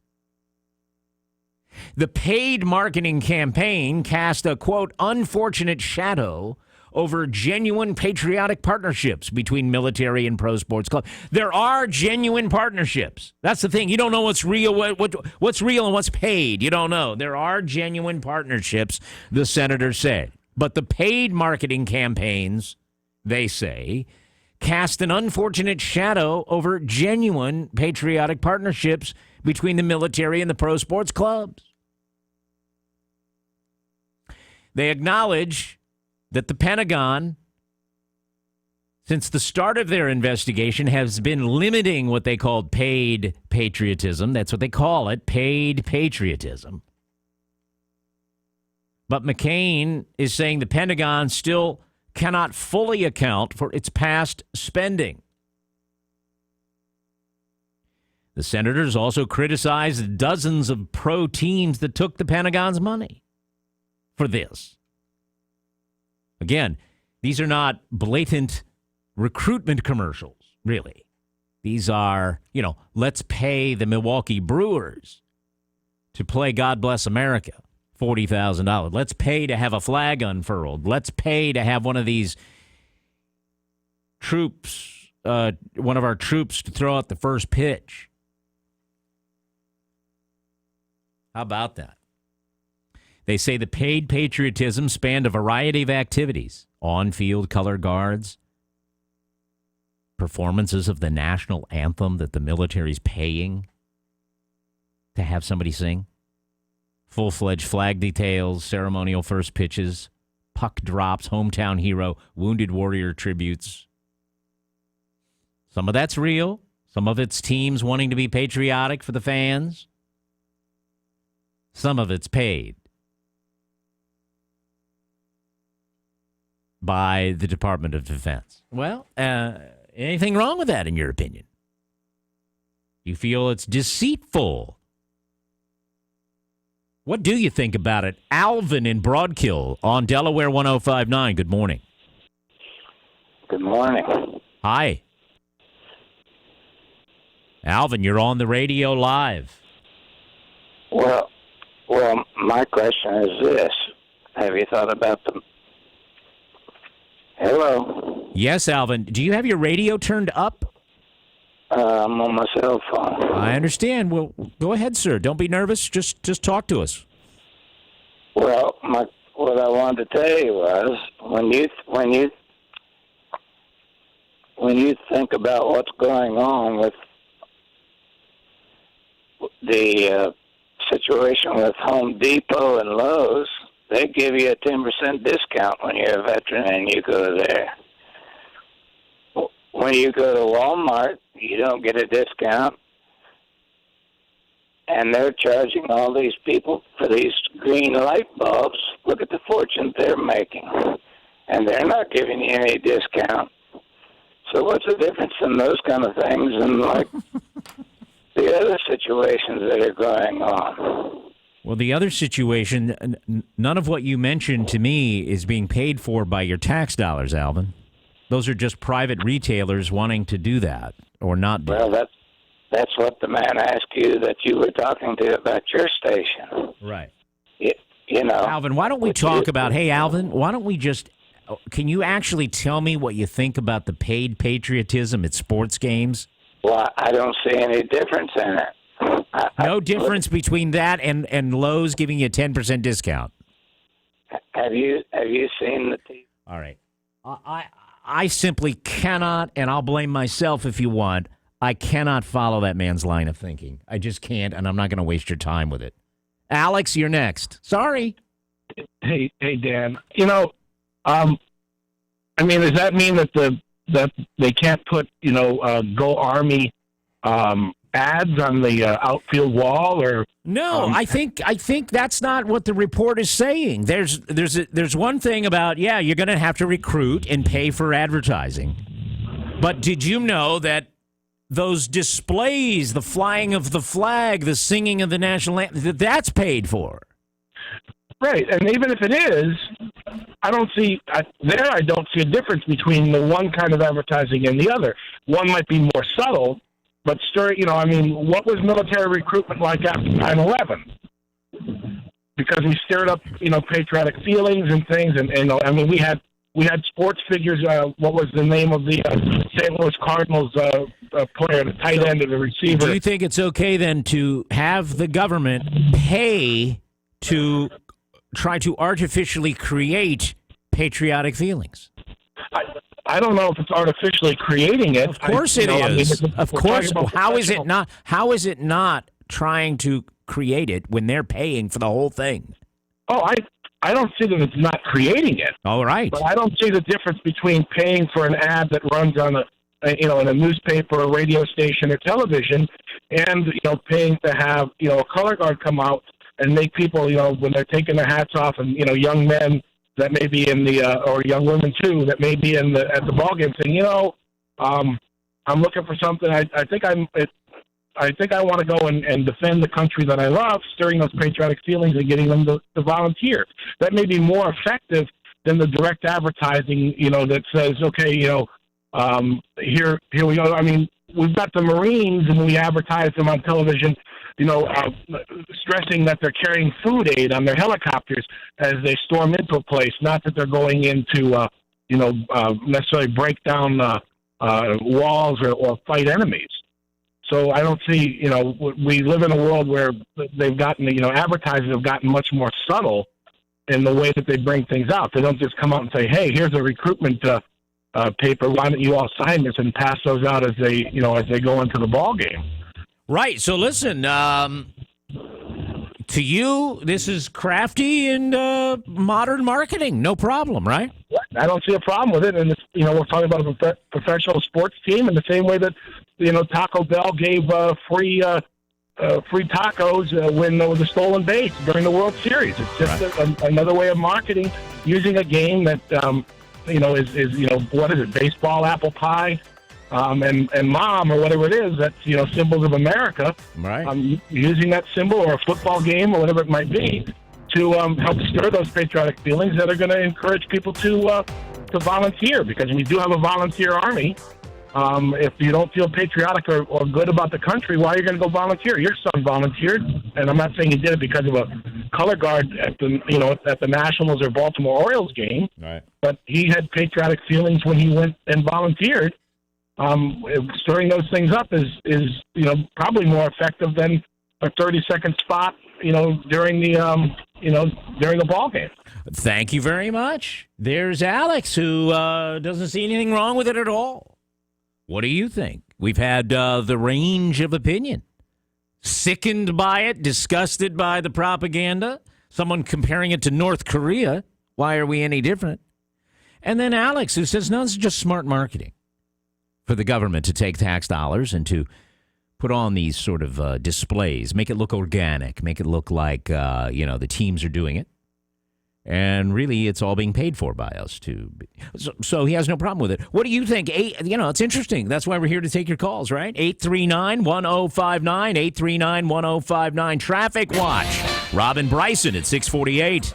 Dan, traffic's running pretty well around the region this morning. You do have some spots that still have enough fog that reduces your visibility. You need to use some extra caution as you move around the area this morning. Not everybody's seeing it, but there are some spots like that still. Light activity still, what we're seeing along 13 through Seaford, up through Bridgeville, up into Kent County. As you work your way through Harrington and then right up into Dover. Haven't seen any major jams or problems there. You're running pretty well on Route 1 through the Dover Toll Plaza, both north and southbound.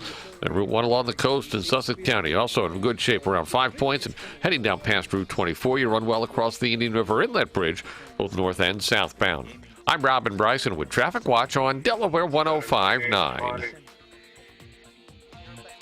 When our compound is attacked in 2012. Hi, it's Dan Gaffney. Join me weekday mornings, 5:30 a.m. till 10 for the Dan Gaffney program right here on Delaware 105.9.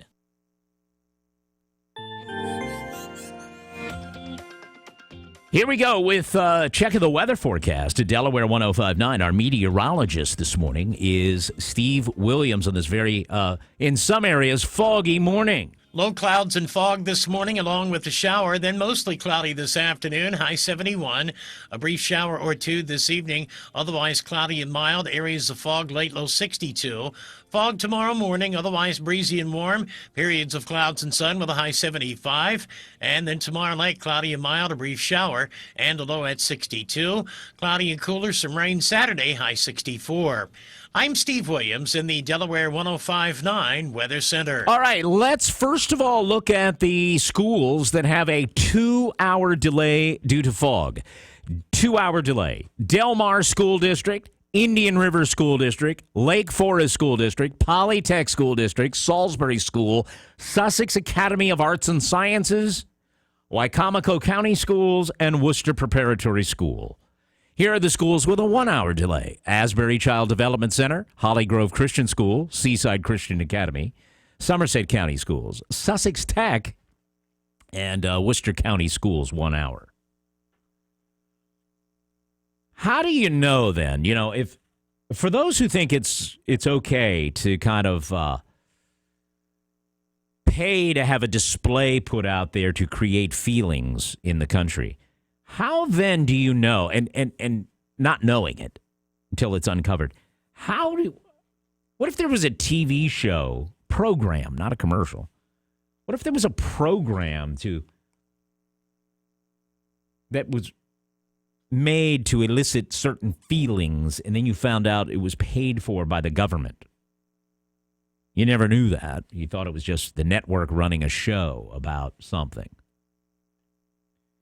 What if there was a show to create a negative feeling about something? How do you know the government didn't pay for it? If you think this is okay, these are just questions, okay? You thought it was just a new hot movie out. How do you know it wasn't funded by the government to make people feel a certain way? How about internet postings? Viral videos you think are organic to create a certain mood or feeling or idea? What if you found out some of those were paid for by the government to kind of subtly make you think and feel a certain way?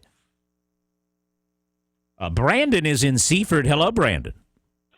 Hey, Dan, I just wanted to say, certain types of shows are going to have tax dollars not necessarily paid to them, but, if you have, just say, the Blue Angels fly over a stadium or any type of thing like that, that's going to technically be tax dollars paid, to have that flyover, during events. Right, but here's the deal. What if you found out it wasn't the team paying the Blue Angels? It was the government paying to do it. Well, I mean, if they're actually physically paying the team to put the show on, they are. I think there's a twofold thing. If you want control of how the show is put on, you're going to have to pay to do it. You don't know if the government wants to relinquish that control of how the ceremony goes on. You know what I'm saying? Mm-hmm. And secondly, because, I've been to, rodeos and stuff like that. I mean, there's always, it's not like a real big show, but, there's always the national anthems always sung and everything like that. And usually, you have horses looping around the ring with, an American flag and different things like that and all. So, I think it's bad if you're paying the team to sing the national anthem. Well, wait a minute. Time out. What if you found out that display with the horses going around with the flag and all, that the government paid to do that?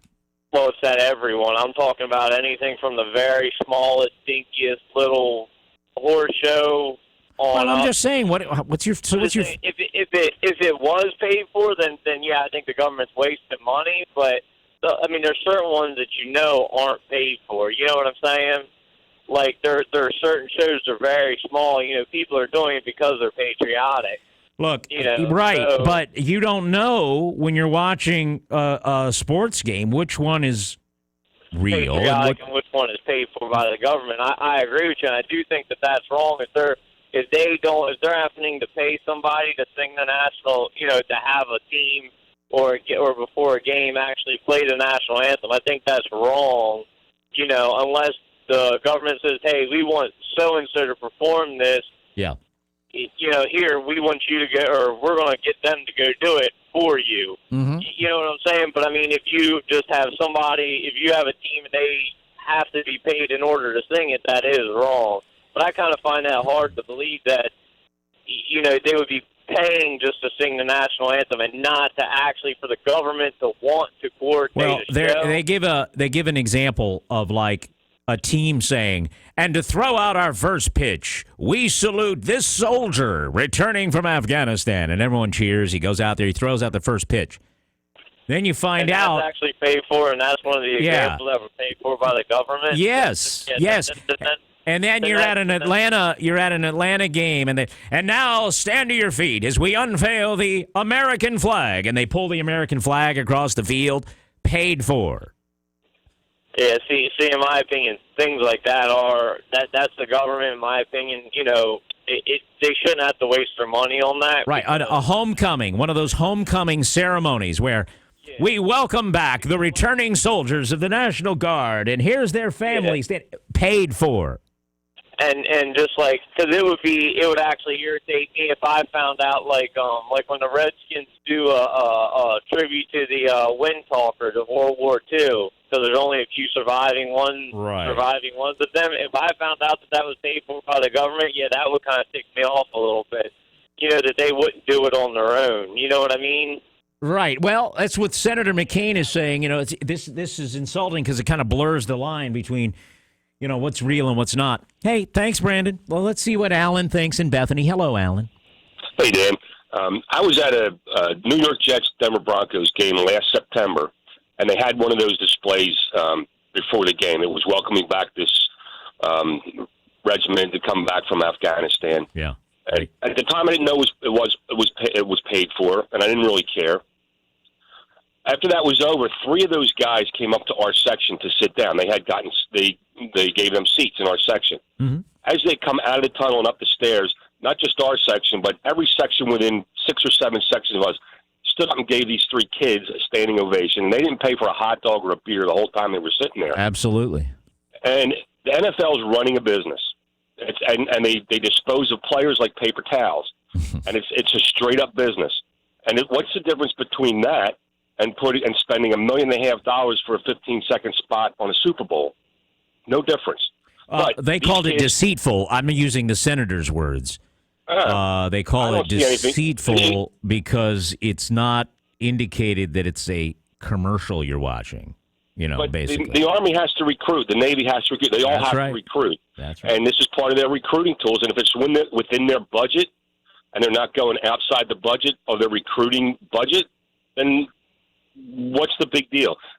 Would these kids have gone to that football game or gotten the opportunity to be on the football field at that point? No. That's right. Not without the government. And they volunteered their time and gave their time to go out there. What's the big deal? Right. Deceitful? No, I don't think so. I think it's great. Keep doing it. Do more of it. And let's see more of these kids sitting in a stands not having to pay for a beer. Alan, thanks for the call. And your phone call's coming up at Delaware 105.9.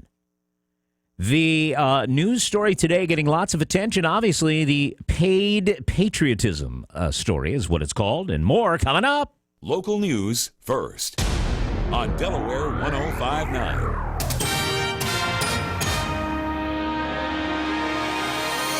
And Delaware 105.9 news time is 6:59. Good morning, everyone. I'm Kelly Steele from the Weather Center. Clouds and fog this morning. Possible showers, too.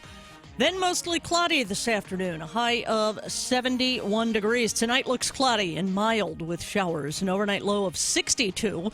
Delaware State Police say a motorcyclist was killed when his bike collided with a car in Middletown. It happened yesterday afternoon about 1:20 on Summit Bridge Road. Police say 76-year-old Robert Fleisch of Middletown was driving north when he tried to make a left turn onto Old Schoolhouse Road and drove into the path of the bike operated by 50-year-old William Mule of Bear. Delaware State Police cancel a gold alert for a missing Dover man. Police say the gold alert was issued Wednesday after 49-year-old Ralph Clark was seen walking near the Lipsick Fire Company Tuesday afternoon. Police say Clark has been located. He is in good condition. From the first town in the first state, this is WXDE, Lewis.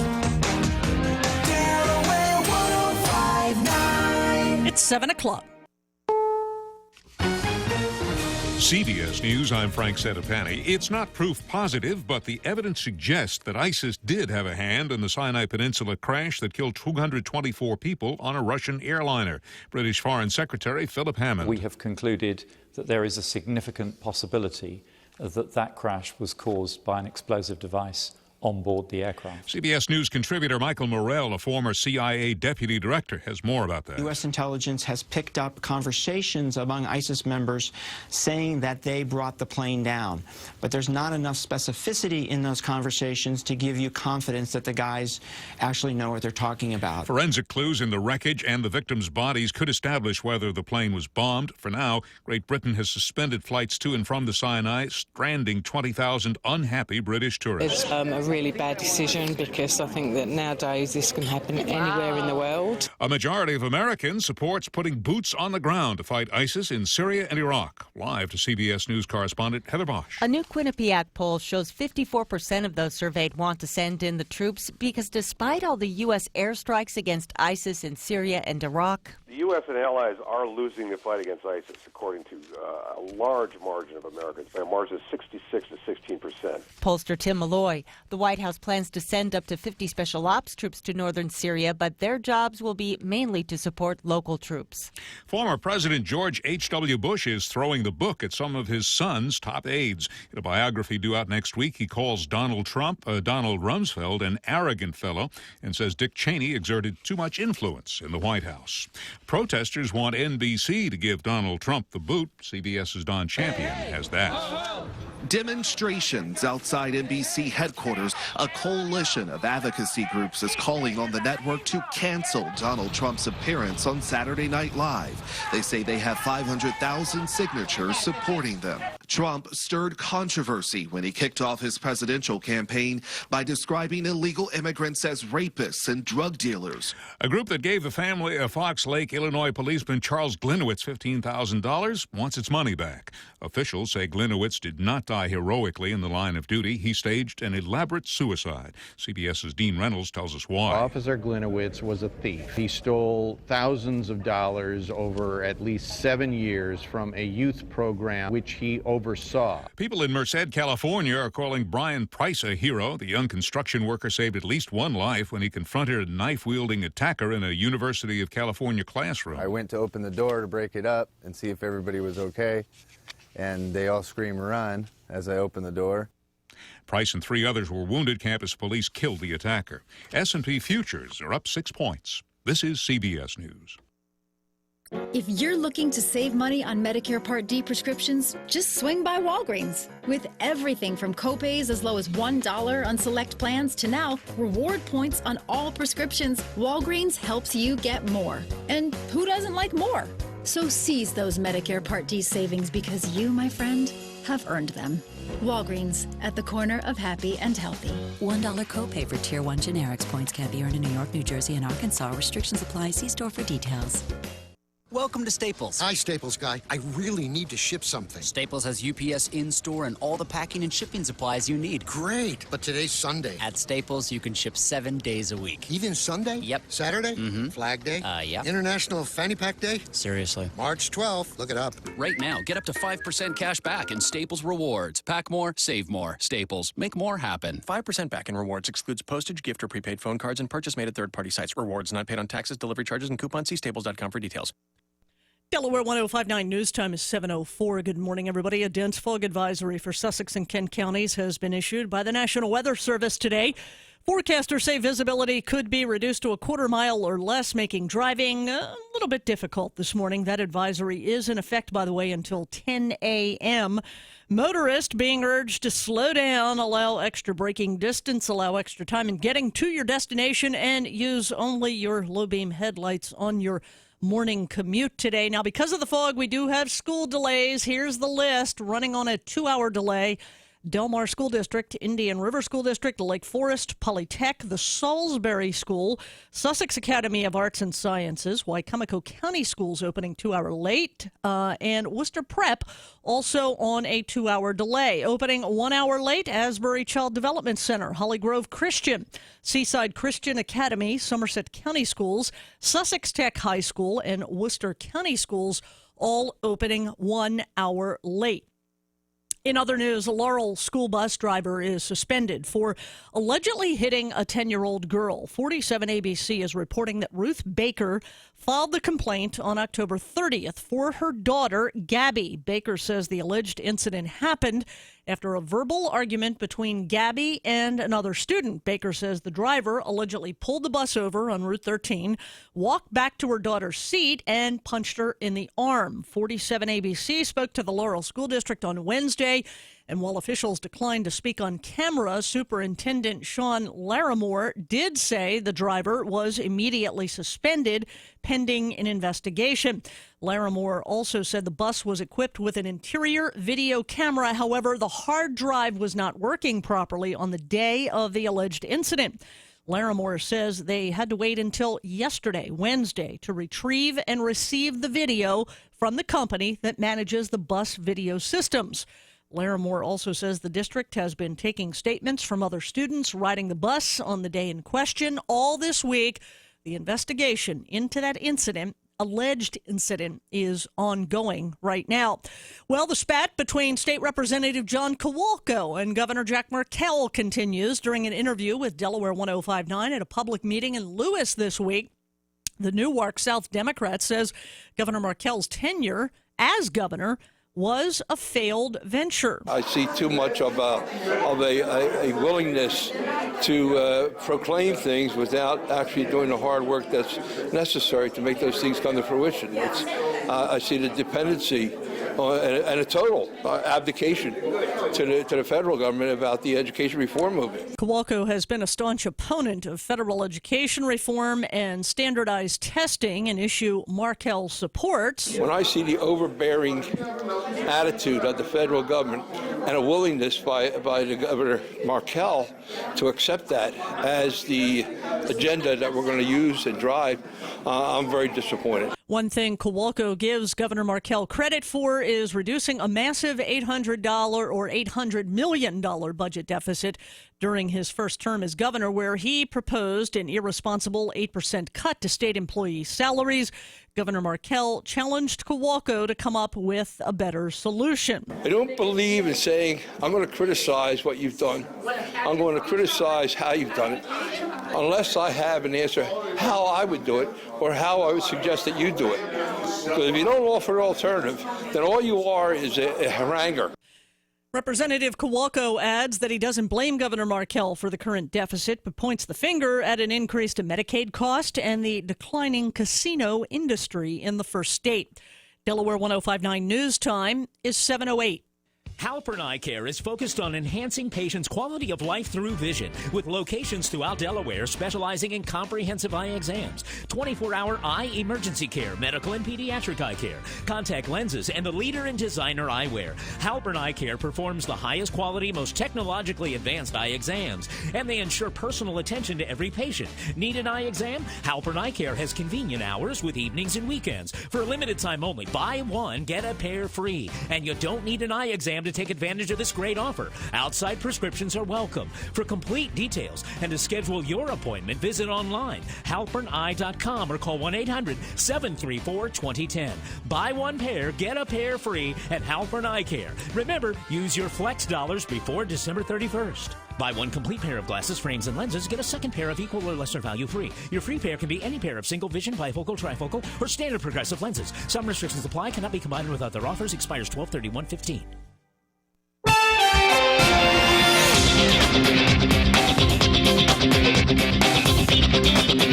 In NBA action last night, Bradley Beal's three-pointer with just 0.3 seconds left lifted the Wizards to a 102-99 win over San Antonio, snapping the Spurs' three-game winning streak and improving Washington to 3-1 on the young season. Beal finished with a game-high 25 points on the night. In Milwaukee, the Sixers dropped their fourth straight to open the year, losing 91-87. Jahlil Okafor continued his strong start, though, with 21 points and 6 rebounds, while Nerlens Noel added 17 points and 12 boards. On the high school scoreboard in field hockey, Megan Fry scored a pair of goals, and 6 other Bucks scored as Milford beat St. Thomas More 8-0, and Seaford played McKean to a scoreless tie. While in boys soccer, Seaford beat St. Thomas More 7-3. The DIAA Girls Volleyball State Tournament first round is tonight as Cape takes on Conrad, followed by Del Mar and Appo, with both games at Cape Henlopen High. And St. Thomas More is hosting Brandywine. Polytech and Smyrna have opening round byes. That's Schofield on Sports on Delaware 105.9. All right, from the Delaware 105.9 Weather Center, still cloudy, still foggy. Possible showers, going to be mostly cloudy this afternoon after this fog burns off. High 71 degrees. Tonight looks cloudy, mild, some showers, and overnight low of 62. Friday, fog again possible tomorrow morning. Oh, goody. Mix of sun and clouds for your Friday. A high of 75 degrees. Saturday, cloudy and cooler. A high of 64. It's already 64 degrees on the beach in Lewis this morning. 59 degrees in Milford.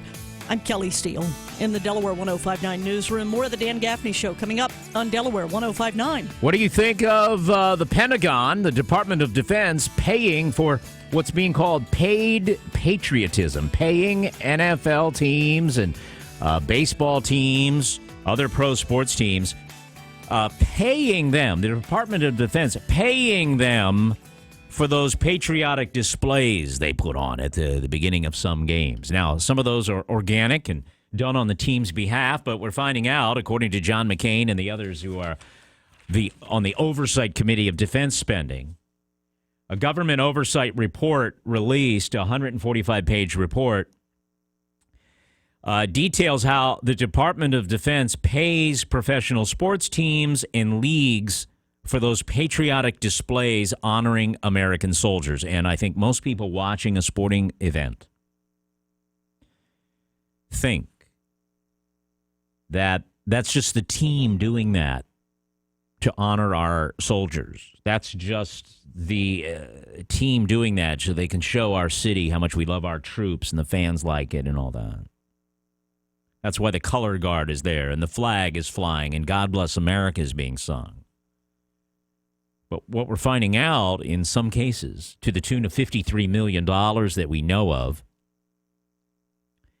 those were really commercials. Events that were staged by the government and paid to have them there. NASCAR was paid $1.5 million in fiscal year 2015 by the Department of Defense to put these displays on. John McCain is talking about it. And when I say they pay, they give examples of $40,000 to the Milwaukee Brewers for having different people perform the God Bless America. Some of these ceremonial first pitches where it looks like the team is honoring a soldier or something, some of those were paid. The military paid to do that. Color guards, rolling flags out and all. Military paying the sports team to do that. And McCain wonders, is the average fan thinking the teams are doing this on behalf of the military? Are they aware that what they're watching, this is me talking, are you aware that in some cases what you're watching is paid for by the government and it is like a commercial? 18 NFL teams, 10 Major League Baseball teams, 8 NBA teams, 6 hockey teams, 8 soccer teams, NASCAR, Purdue University, all these places getting paid. For example, New England Patriots receiving $700,000 to do some of these events. What does Senator McCain say about it? Let's listen. That unfortunately, more than a third of the contracts that we uncovered were not provided by the Department of Defense. The Department of Defense dragged their feet every step of the way. Senator Flake and I put in the defense authorization bill, which I am confident will be signed by the President of the United States, prohibiting these activities.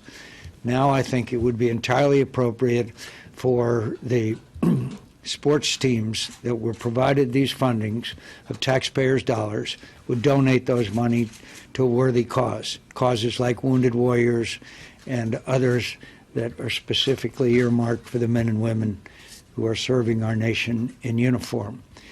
I do want to also point out again, there's a lot of good things that professional sports do to honor the men and women who serve in the military. That's right. But these millions of dollars are not acceptable as expenditure of taxpayers' dollars. All right, that's Senator McCain speaking about this. 7:15 on Delaware 105.9. Ted from Milford, you're on the air. Good morning. As someone who has 3 family members in the military, I personally find it tacky. I'm trying to come up with a better word, but that fits the bill because it's fake patriotism. I think it's indicative of what's wrong with our sports teams, like the NFL, which up until recently was a tax-exempt organization, if you can figure that one out. Yeah, you'd like to think when you're watching that it is genuine, right? Absolutely. And if they were going to say that they were going to sponsor a halftime show or something like that would be different. But to suggest that this is homespun, heartfelt, that the organization, the baseball team, football, whatever the organization, went out of their way to contact the military to give them honor, that's, John McCain said Wounded Warrior. I actually was going to give them money until I did a web search on them. There's a lot of charity organizations that check them out. And one of the things the Wounded Warrior does is they put on these parades that you've seen the commercials where the guy's in the wheelchair or they're riding in a float that says Wounded Warrior. Yes. They actually charged that one that was in the commercial, $300,000 was accredited to an account for benefiting. That was one of the benefits that they gave to the Wounded Warriors, to the soldiers, that they gave them this parade. And I think that's just another tacky, method that people that glean money or make money like the NFL or the Army that's trying to recruit people to trick people into think that this is a hometown parade put on for Wounded Warriors, but it was bought and paid for and then charged against the account of the Wounded Warrior charity. So, do we need fake patriotism? I mean, this almost sounds something like the Soviet Union, where they would. The show 24. A lot of people say that was funded by the government. Because how do you know it's not? If this is happening, how do you know it wasn't? Right. So you wouldn't know, right? Well, somebody knows because they're signing checks. Right, but you know what McCain said is even when they requested it, they only got 62% of the 122 contracts with the major league teams. They were unable to uncover or show the others. Yeah, I know. And when somebody doesn't want to give you something like Hillary Clinton's emails, they're hiding something. So same scenario here. And as far as your son and my children, I can assure the listening audience and for yourself that our children do not want to serve the country because they saw a football game and it was a flyover. Right. They learned what freedom is. They learned what it's worth and what it's worth defending. And I think they learned that from their parents. Well, thank you, Ted. I think so, too. Appreciate the call. Let's go to AWF and see if she is angry about this today. Hello, AWF. Hey, I'm going to be a little more sinister on this. Every now and then John McCain raises his ugly accusatory head at something, and I think this is just a distraction. This is nothing. It's a drop in the ocean compared to the... Great. What do you think of the drop of the ocean in and of itself? That's my question. Rather than try to be conspiratorial, what do you actually think of it? I don't think anything of it at all. It's no problem. At least the money's here. How about the Disagree $42 million completely. gas station they built? Disagree completely with Ted. What he just said. I think it's a non-issue. We need to be looking at the billions and trillions that are being spent through the Department of Defense in this phony war. Right. Well, there you go. That's part of it too. It's only $53 million. You're on Delaware 105.9, Norman. Hey, good morning, Dan. How are you? Fine. I think it's absolutely absurd. Why? Because why would you have to pay to promote patriotism in this country? I mean, if you have to promote patriotism, then there are no patriots in this country. Then. I like what Ted said. You'd like to think it was a genuine display. And Senator McCain said, yeah, there are plenty of genuine displays, but now you also find out that some of those displays are paid for by the military. So when you're watching one of these displays, like, we salute our troops, is it genuine or is it manufactured?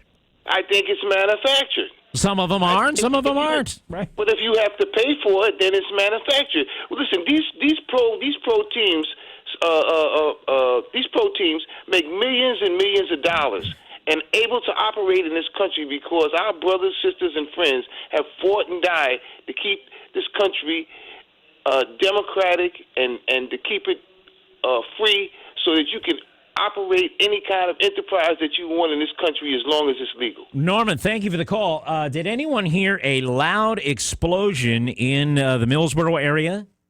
A loud boom, a shake, downtown Millsboro, getting a report on the Insider Line. Really loud boom in Millsboro, shook the house, woke the kids up. That's Millsboro checking it.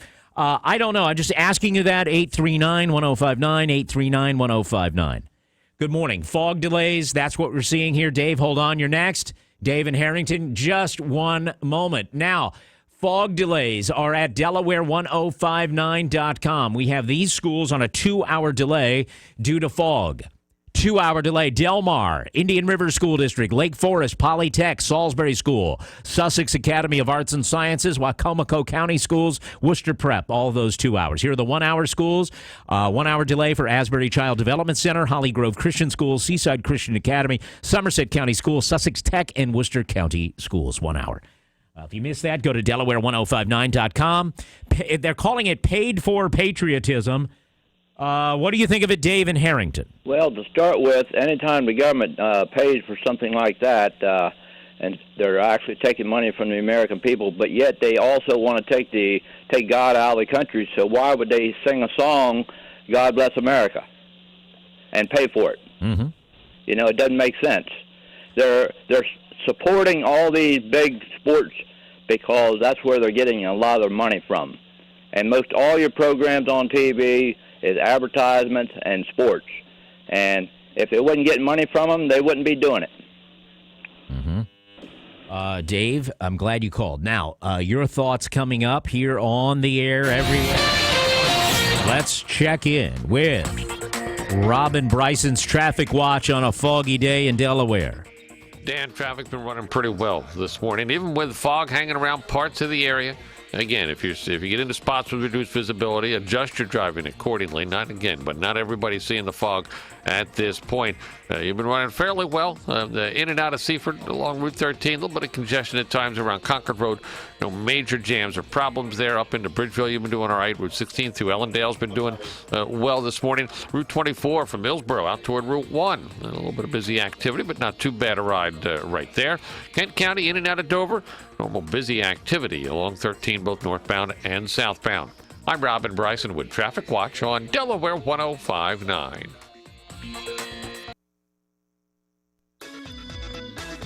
People you know. One Jared Morris. From right here. Wow. Is it appropriate, in your opinion? Delaware 105.9.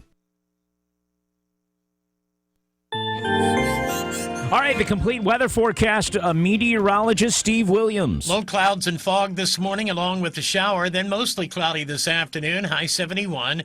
A brief shower or two this evening, otherwise cloudy and mild. Areas of fog late, low 62.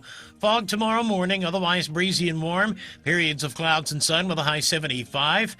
And then tomorrow night, cloudy and mild, a brief shower, and a low at 62.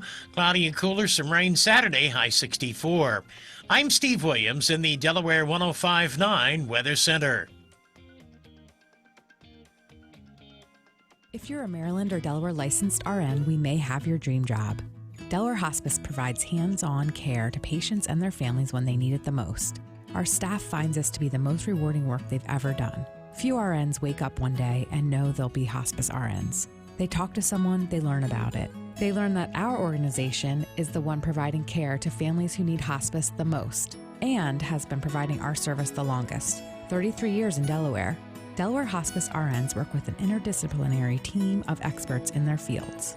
Please plan to join us on Saturday, November 7th to get to know us a little more. Come tour our beautiful facility in Milford, meet our field RNs, and put your name in our raffle to win an Amazon Fire tablet. We are guaranteeing an interview on the spot. Call today, 302-746-4504 to visit our facility on November 7th. That's 302-746-4504, DelawareHospice.org. Welcome back to Delaware Housing Matters, where we talk about everything housing. Let's go to our next caller. Mark, are you still on the line? Yes, hi. My family has outgrown our house, and we need more space now that the kids are bigger. Someone mentioned that the Delaware State Housing Authority has great low rates, but I thought they only help first-time buyers? Not anymore. The Housing Authority helps both first-time and repeat buyers. Welcome Home helps first-time buyers navigate the home buying process, and Home Again works with repeat buyers, whether you're downsizing or need a larger home like you guys. Both programs offer great low rates and fees and have down payment and closing cost assistance available. Do I have to buy a home in certain areas? Nope, these programs are offered statewide. Visit DSHA's website for more information. It's destatehousing.com. or you can call them toll-free, 888-363-8808. Thanks. I didn't know that. Well, glad we could help. Let's go to our next caller. Caller, are you there? Brought to you by Delaware State Housing Authority. Delaware's key to housing in the first state since 1968. Your home could be under silent attack. The enemy? Moisture that becomes trapped within the building envelope. Even in new construction, moisture creates mold growth, which can trigger upper respiratory illness, coughing and wheezing in otherwise healthy individuals. And it can bring on symptoms of patients with asthma or pneumonia. Want to ensure that your home won't be conducive to mold growth? Call the experts at Sussex Environmental, 302-947-1810. Learn more at sussexenvironmental.com. Hi, this is Ed Lester of the Brick Hotel, Restaurant and Tavern in Georgetown on the Circle. If you're looking for a unique and relaxing dining experience, we hope you'll join us at the Brick. Open Tuesday through Saturday for lunch and dinner, and Sundays with a $10 breakfast buffet. Join the Brick tonight for their $13 crab cake dinner. And if not tonight, stop in tomorrow night for the very popular $19.99 prime rib dinner. Also, keep the Brick in mind for your holiday party needs. It's not too late to get your plans made. We'll see you at the Brick, where things are happening west of the beach.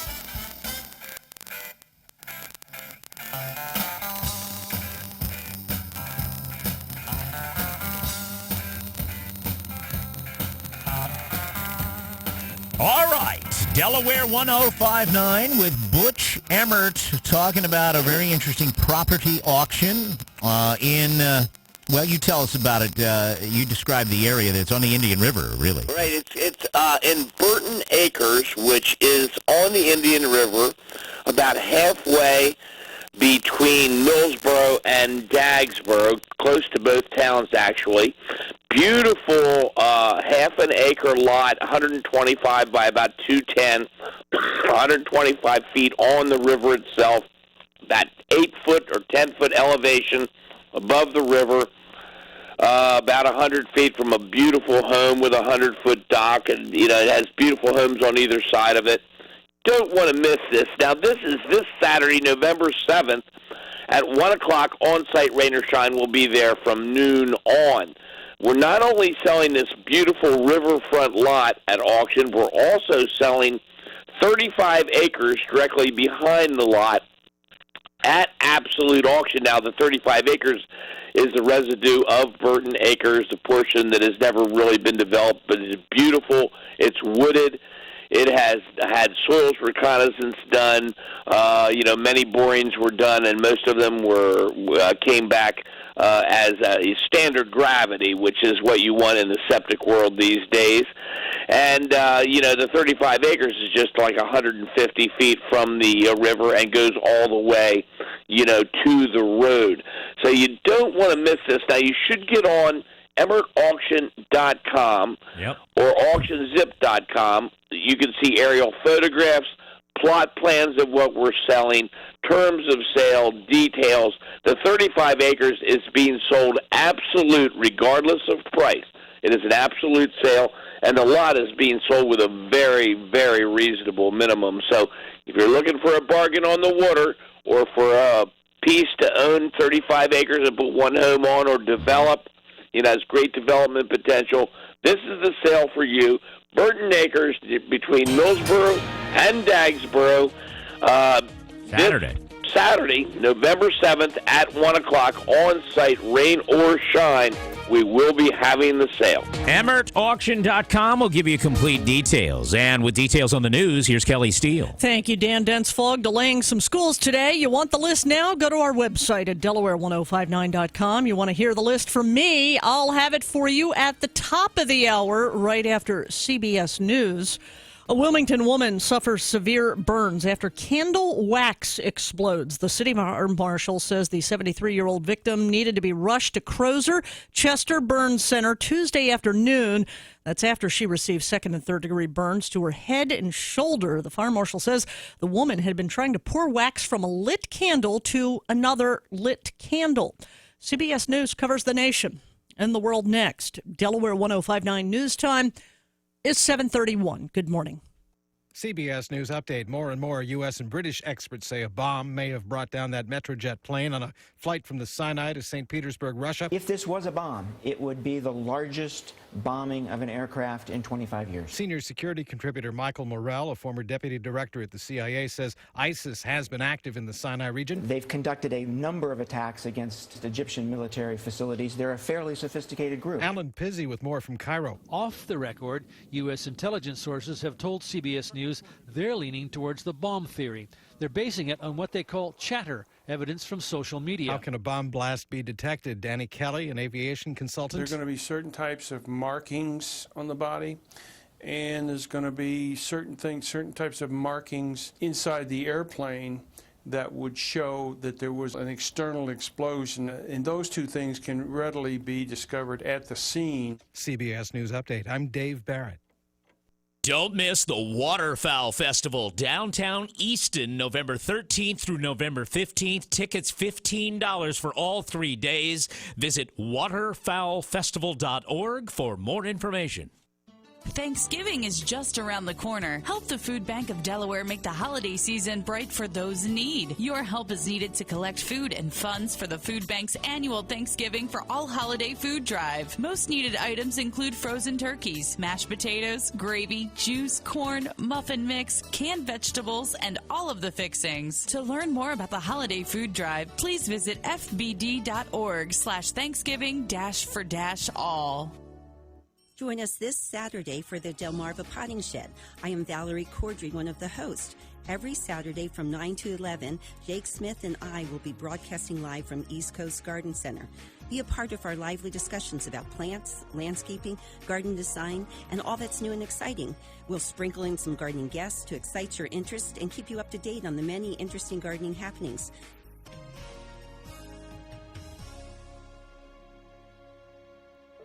You know the story of Hansel and Gretel, where Hansel left breadcrumbs on the trail so they could find their way back home? That's what you do when you use public Wi-Fi, or shop online, or give out your social security number at your doctor's office or the bank. You leave breadcrumbs on the trail for someone to possibly steal your identity and take everything you own. At LifeLock, we use proprietary technology to detect signs that someone has picked up your breadcrumbs to take what's yours. And unlike free credit monitoring services that only alert you, we have a dedicated resolution staff to help clean things up if all those breadcrumbs get messy. No one can prevent all identity theft or monitor all transactions at all businesses.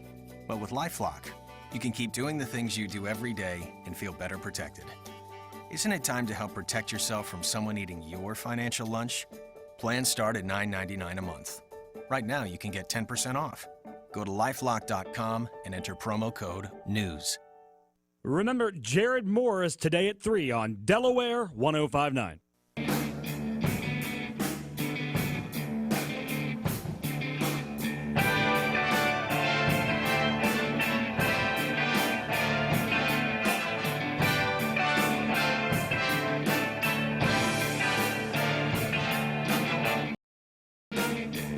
All right, Jim Weller is on the sponsor hotline. Good morning. It's 7:34. Still foggy. The fog delays at Delaware105.9.com. Some schools delayed this morning.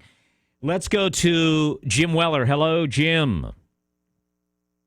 I believe Jim is there now. I got to press the button, right? Okay. Hi, Jim. My fault. Fine. Hey. All right, I should have pressed it on my end. But anyway, want to let people know there's no fog delay at Weller's, so we're going to open today at 9 o'clock. And we've still got lots of the 5x8 landscape trailer for $599. So if you need one of these to haul your four-wheeler or whatever, we've got a nice supply of them. Another thing, we've just got some in, but we've already sold half of them. So metal barrels, 55-gallon metal barrels, we had sold completely out. We have about 10 of them left. So if you are one of the people that checked with us when we were out, you still want one, $20 for a 55-gallon metal barrel. And then we have this propane heater. It's an infrared heater. It's a two-head heater that goes on top of a propane tank like the one you would use with your gas grill. So if you have a little workshop or if you work outside or work construction or something like that and need one of these heaters, we have them, and they're only like $87. And then we are selling the display models of the carports the 2-car garage. We've got like 5 or 6 of these things, maybe even more. But all of our display model carports we're selling because we're switching brands. They're dramatically reduced. If you have any interest, give the store a call about that. And another thing we have these, like an example of what a roof would look like. So we have 3 different versions of that. And so if you had like a building and you wanted to put it right up against the building where the door was, so when you come out the door, you're not right out in the weather immediately, or if you had something you wanted to cover up, these are like an example of a roof. We're going to be selling those also. So everything pertaining to that carport company, we are selling all of that stuff at dramatically discounted price. Weller's Utility Trailers is who I'm talking about. We're right on Route 13 in Bridgeville. We got trailers and sheds and carports and swing sets all over the place. Phone number is 337-8228, 337-8228. Give us a call. And we're on the web. It's wellers.com there. And we also would like you to like us on Facebook. So come see us, call us, send us a note, honk your horn when you blow by. Either way, we'd love the opportunity to earn your business. And I'd like to invite everybody to join us tomorrow morning at Jimmy's Grill as Dan does his show live. Last week, the place was packed. We had an unbelievable variety of people coming through, enjoying breakfast, chit-chatting with us, hanging out with us, and sharing things. It's a really nice gathering, a lot of information, and just a good way to start your Friday.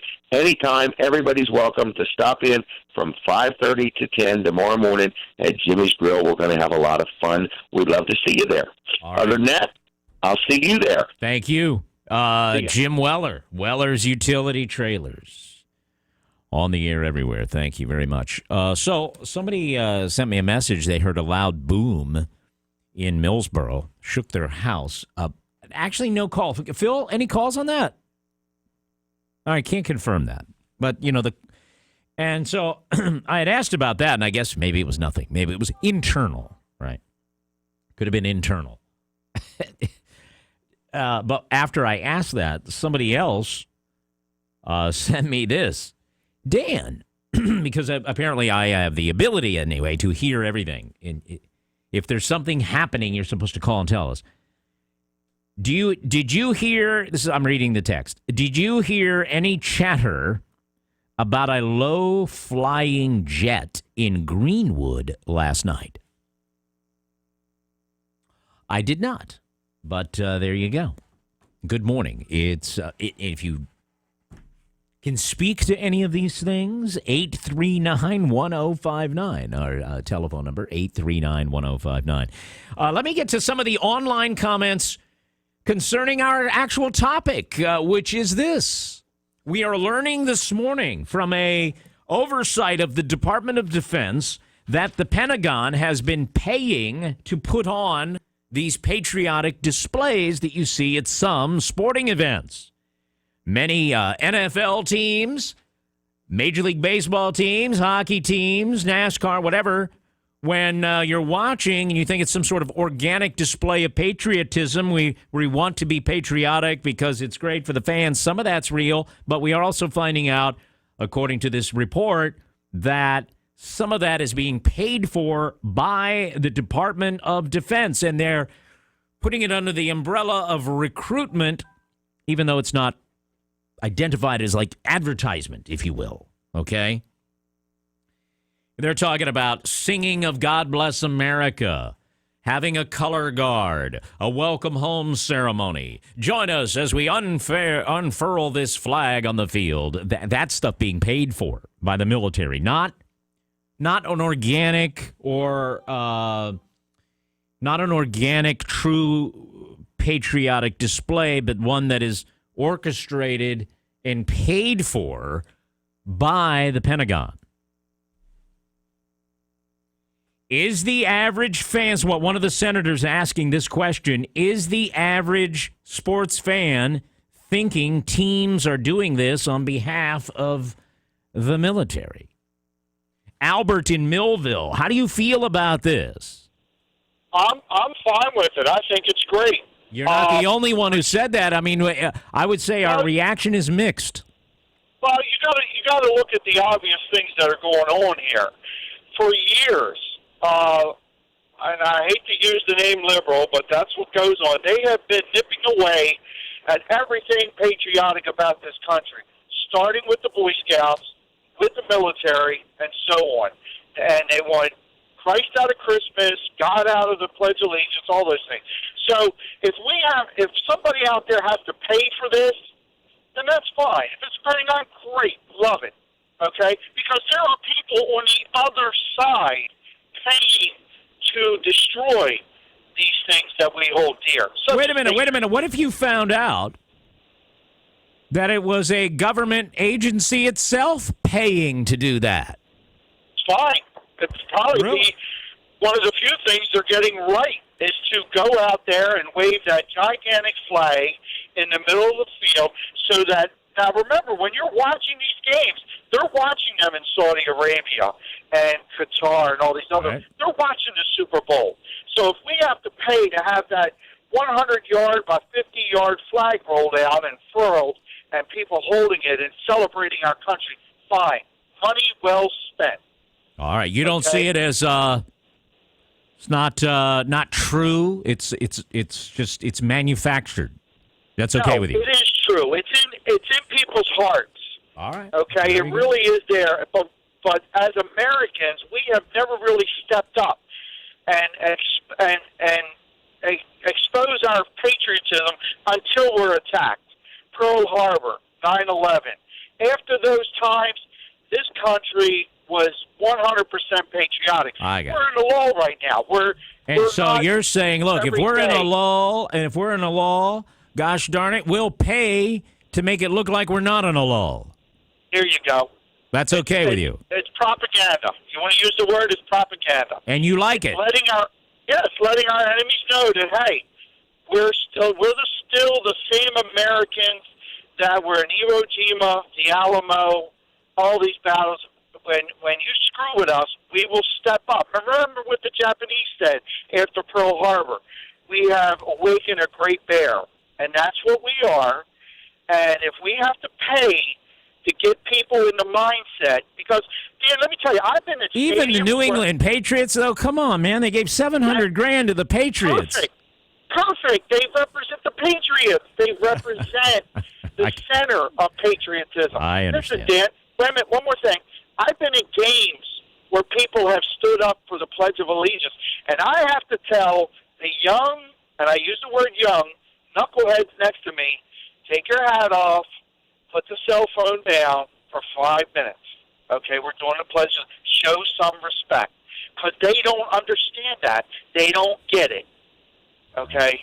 Listen, Albert, thank you for the call. Let's see what Lyle thinks. This was a 145-page report citing the Department of Defense contributing to 18 NFL teams, 10 Major League Baseball teams, 8 NBA teams, 6 hockey teams, 8 soccer teams, NASCAR, Purdue University, different places, not for straight up like informational advertising, but they're actually paying for those patriotic displays that you see maybe at halftime or before the game or whatever. And what do you think of that, Lyle? Dan, good morning. Albert was certainly passionate as I am. You know, the underlying issue here is patriotism shouldn't be something we pay for, and I think that might be sort of what the direction we're going is.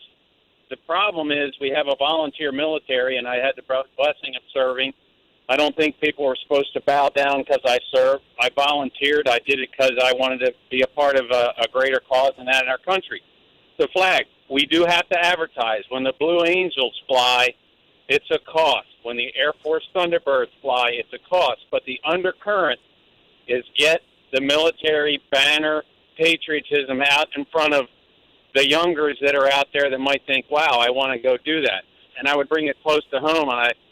And here in the state, when we advertise, they advertise for the Guard. Go to theguard.com. But what do they say? Not go serve your country. If you go do it, great. But guess what? You're going to get free college. You're going to get this. Right. You're going to get that. We're paying for that kind of advertising, which gripes me. You go serve because you have a heart to serve and you love our nation. Problem is, it doesn't work that way anymore with the hearts of this generation. So the DOD's got to do what they got to do to get it out there in front of people so they'll go and sign up and do more than just themselves. Lyle, thank you so much. But what you're saying is they have to manipulate feelings if they have. There you go. That's part of it. But sadly, and then it gets somebody into the uniform. They go serve, and they go, you know what? There is a cause greater than yours truly out here, and it's called the United States of America, and I want to stand for truth in our country. So, thank you, Lyle. That's Lyle on the road. I appreciate your call. Let me get to some of these online comments from the Dan Gaffney Facebook page, Dan Gaffney Show on Facebook. All right, Amy. I think it's BS and deplorable. It's not, she says in all caps, not authentic. You forgot to mention, like you did on air, the Pentagon cannot account for some of this money and where it went. Go figure. Shannon, I wonder if Major League sports teams would do it without being paid. Yeah, the answer to that, Shannon, is yes. And even John McCain mentions that. He goes, this tarnishes the sports teams and whatever who do it because they want to do it. Now you find out that they're paying millions of dollars to stage it, and that tarnishes the ones who really wanted to do it just because they wanted to do it, and now you're watching which one's which. But yeah, they do. Richard says, I suppose they view these displays as advertising. Once the teams figure the government is dumb enough to pay, they're pigs enough to take it. I can't blame the Pentagon for this stupidity, as they have no apparent restrictions on spending. It's the sports teams who take it. Stan, there's something wrong about this, he says.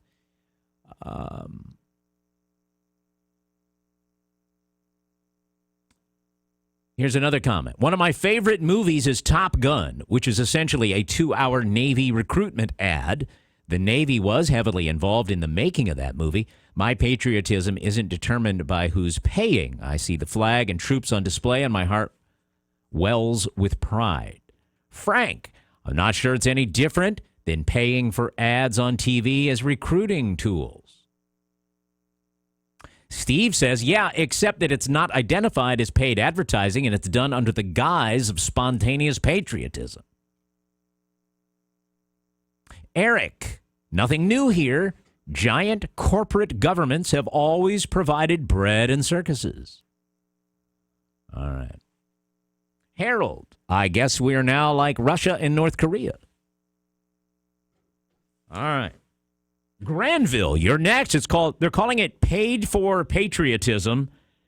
The Pentagon paying for some of that patriotism that you see at the sporting event. What do you think, Granville? Dan, I think it's sad. I think it's real sad because sports teams are already receiving a 501c3 status, if I'm not mistaken. Someone could call in and correct me. So they don't pay taxes. They get billions of dollars.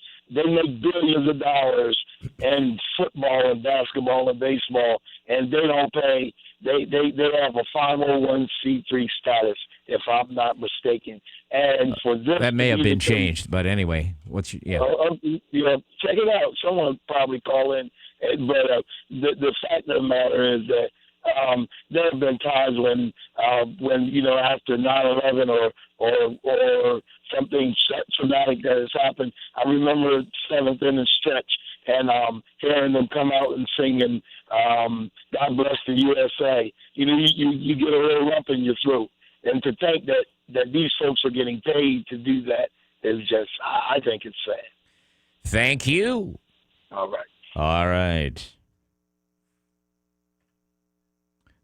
Here's another comment. The hidden gut punch most people are feeling in all of this is the idea that someone or some teams had to be paid to be patriotic.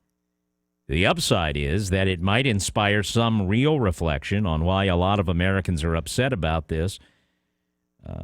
Grab a beer, a hot dog, or visit the Toity during these moments, but wouldn't think of missing a single second of Katy Perry at midfield. Okay.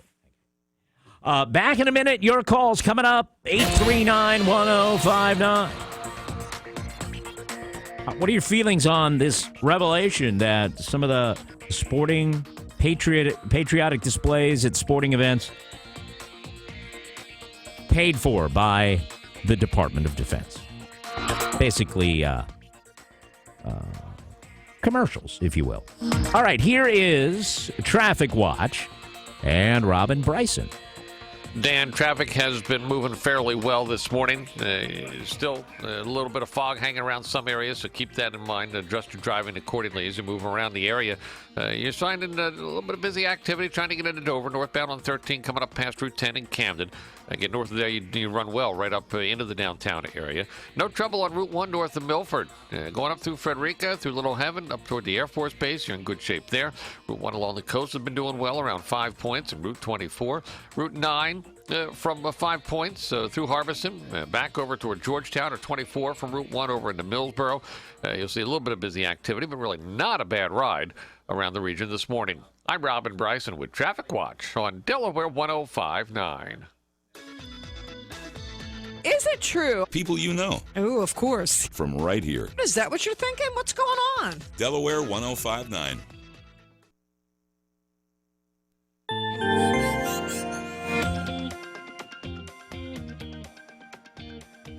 Low clouds and fog this morning along with the shower, then mostly cloudy this afternoon, high 71. A brief shower or two this evening, otherwise cloudy and mild. Areas of fog late, low 62. Fog tomorrow morning, otherwise breezy and warm. Periods of clouds and sun with a high 75. And then tomorrow night, cloudy and mild, a brief shower, and a low at 62. Cloudy and cooler, some rain Saturday, high 64. I'm Steve Williams in the Delaware 105.9 Weather Center.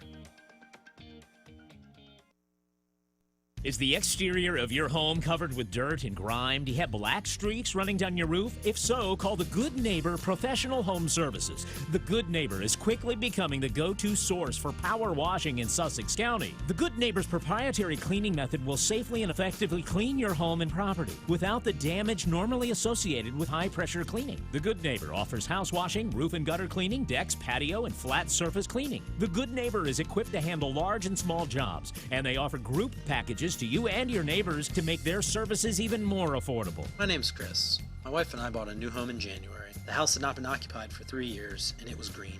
It needed help. We needed help. We called Mike, the Good Neighbor. His guys came out and power washed everything. House siding, windows, vinyl fence. They even helped restore a redwood hot tub. Our house went from eyesore to neighborhood envy. We definitely recommend the Good Neighbor. Call Mike Capus at 302-228-9910. That's 302-228-9910. Or online, goodneighbor-bethany.com. Where can you find the healthcare specialists with heart? You'll find them here at Atlantic General Hospital and our specialized health centers. Places like the Center for Joint Surgery, where we offer the latest surgical options for patients needing knee and hip replacements or repair of fractures to dramatically improve mobility and independence. Our physicians and medical staff coordinate your care every step of the way. They're the healthcare specialists with heart, and you'll find them only here at the Centers of Care that care. Atlantic General Hospital. When you give to Goodwill, you give individuals like Arlene the opportunity to work, hope for a new beginning, and a second chance at life. You have to understand where I came from to see where I am now. In 1982, my husband was diagnosed with cancer, and I helped him battle the disease for the next 18 years. When this courageous man passed away on December 20th, I had to go back to work. There was no money, there was no retirement plan, there was no insurance, and I realized that I had no computer skills. What Goodwill has given me, no one can take away. I now have a retirement plan, I have insurance, I have money in the bank, and I will always be grateful. Your donations to Goodwill give someone job training and the skills they need to support themselves and their families. To hear how your donations have impacted the lives of individuals like Arlene, visit goodwillde.org. When you give to Goodwill, you give someone opportunity. Goodwill, we are more than the store.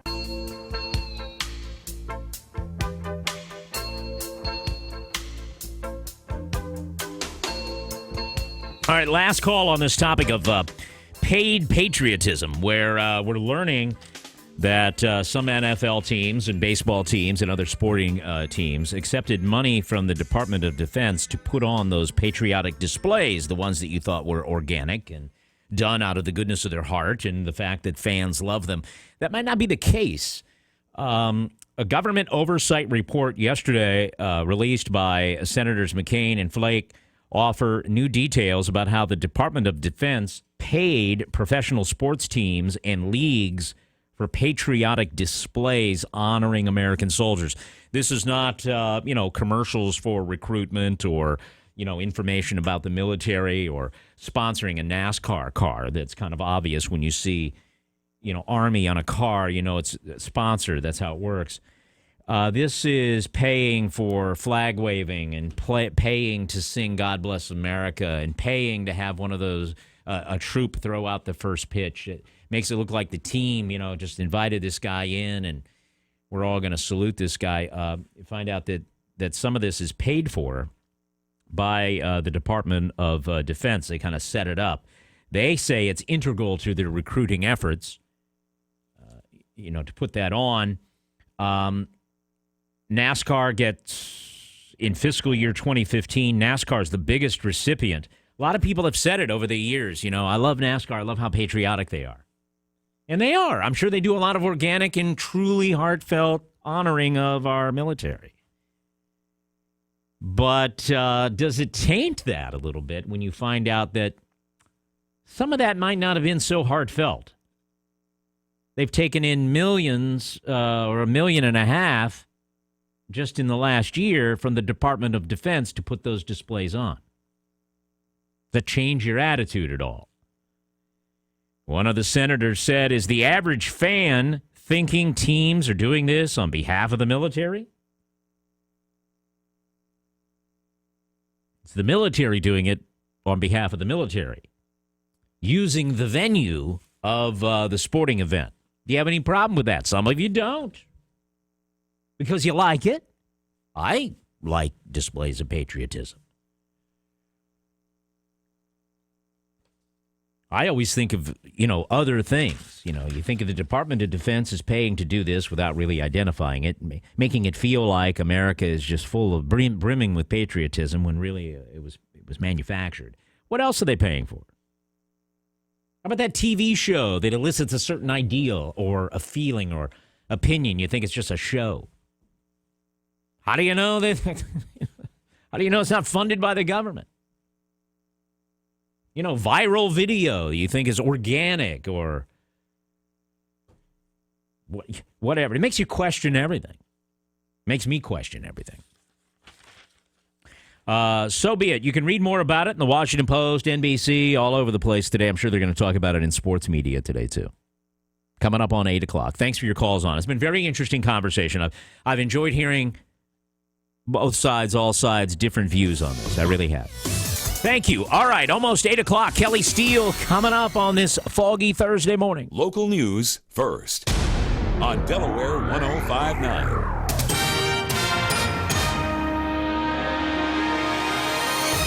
And Delaware 105.9 news time is 7:59. Good Thursday morning, everyone. I'm Kelly Steele from the Weather Center. Clouds, some fog this morning, possible showers, mostly cloudy this afternoon, a high of 71. Several schools opening late this morning due to dense fog across portions of Delmarva. You can find that list on our website at Delaware 105.9. I will run down the list one last time for you right after CBS News at the top of the hour. There's also a dense fog advisory in effect until 10 o'clock this morning for Sussex and Kent counties. A Wilmington teen arrested for bringing a handgun to school. According to Delaware State Police, 16-year-old male was busted after showing off the unloaded gun in a bathroom at John Dickinson High School on Tuesday. Another student alerted school officials, and the teen was removed from his classroom. He is facing charges. From the first town in the first state, this is WXDE Lewis. Delaware 105.9. It's 8 o'clock. CBS News, I'm Frank Sedapani. A majority of Americans in a Quinnipiac poll that's out today said it's time to take the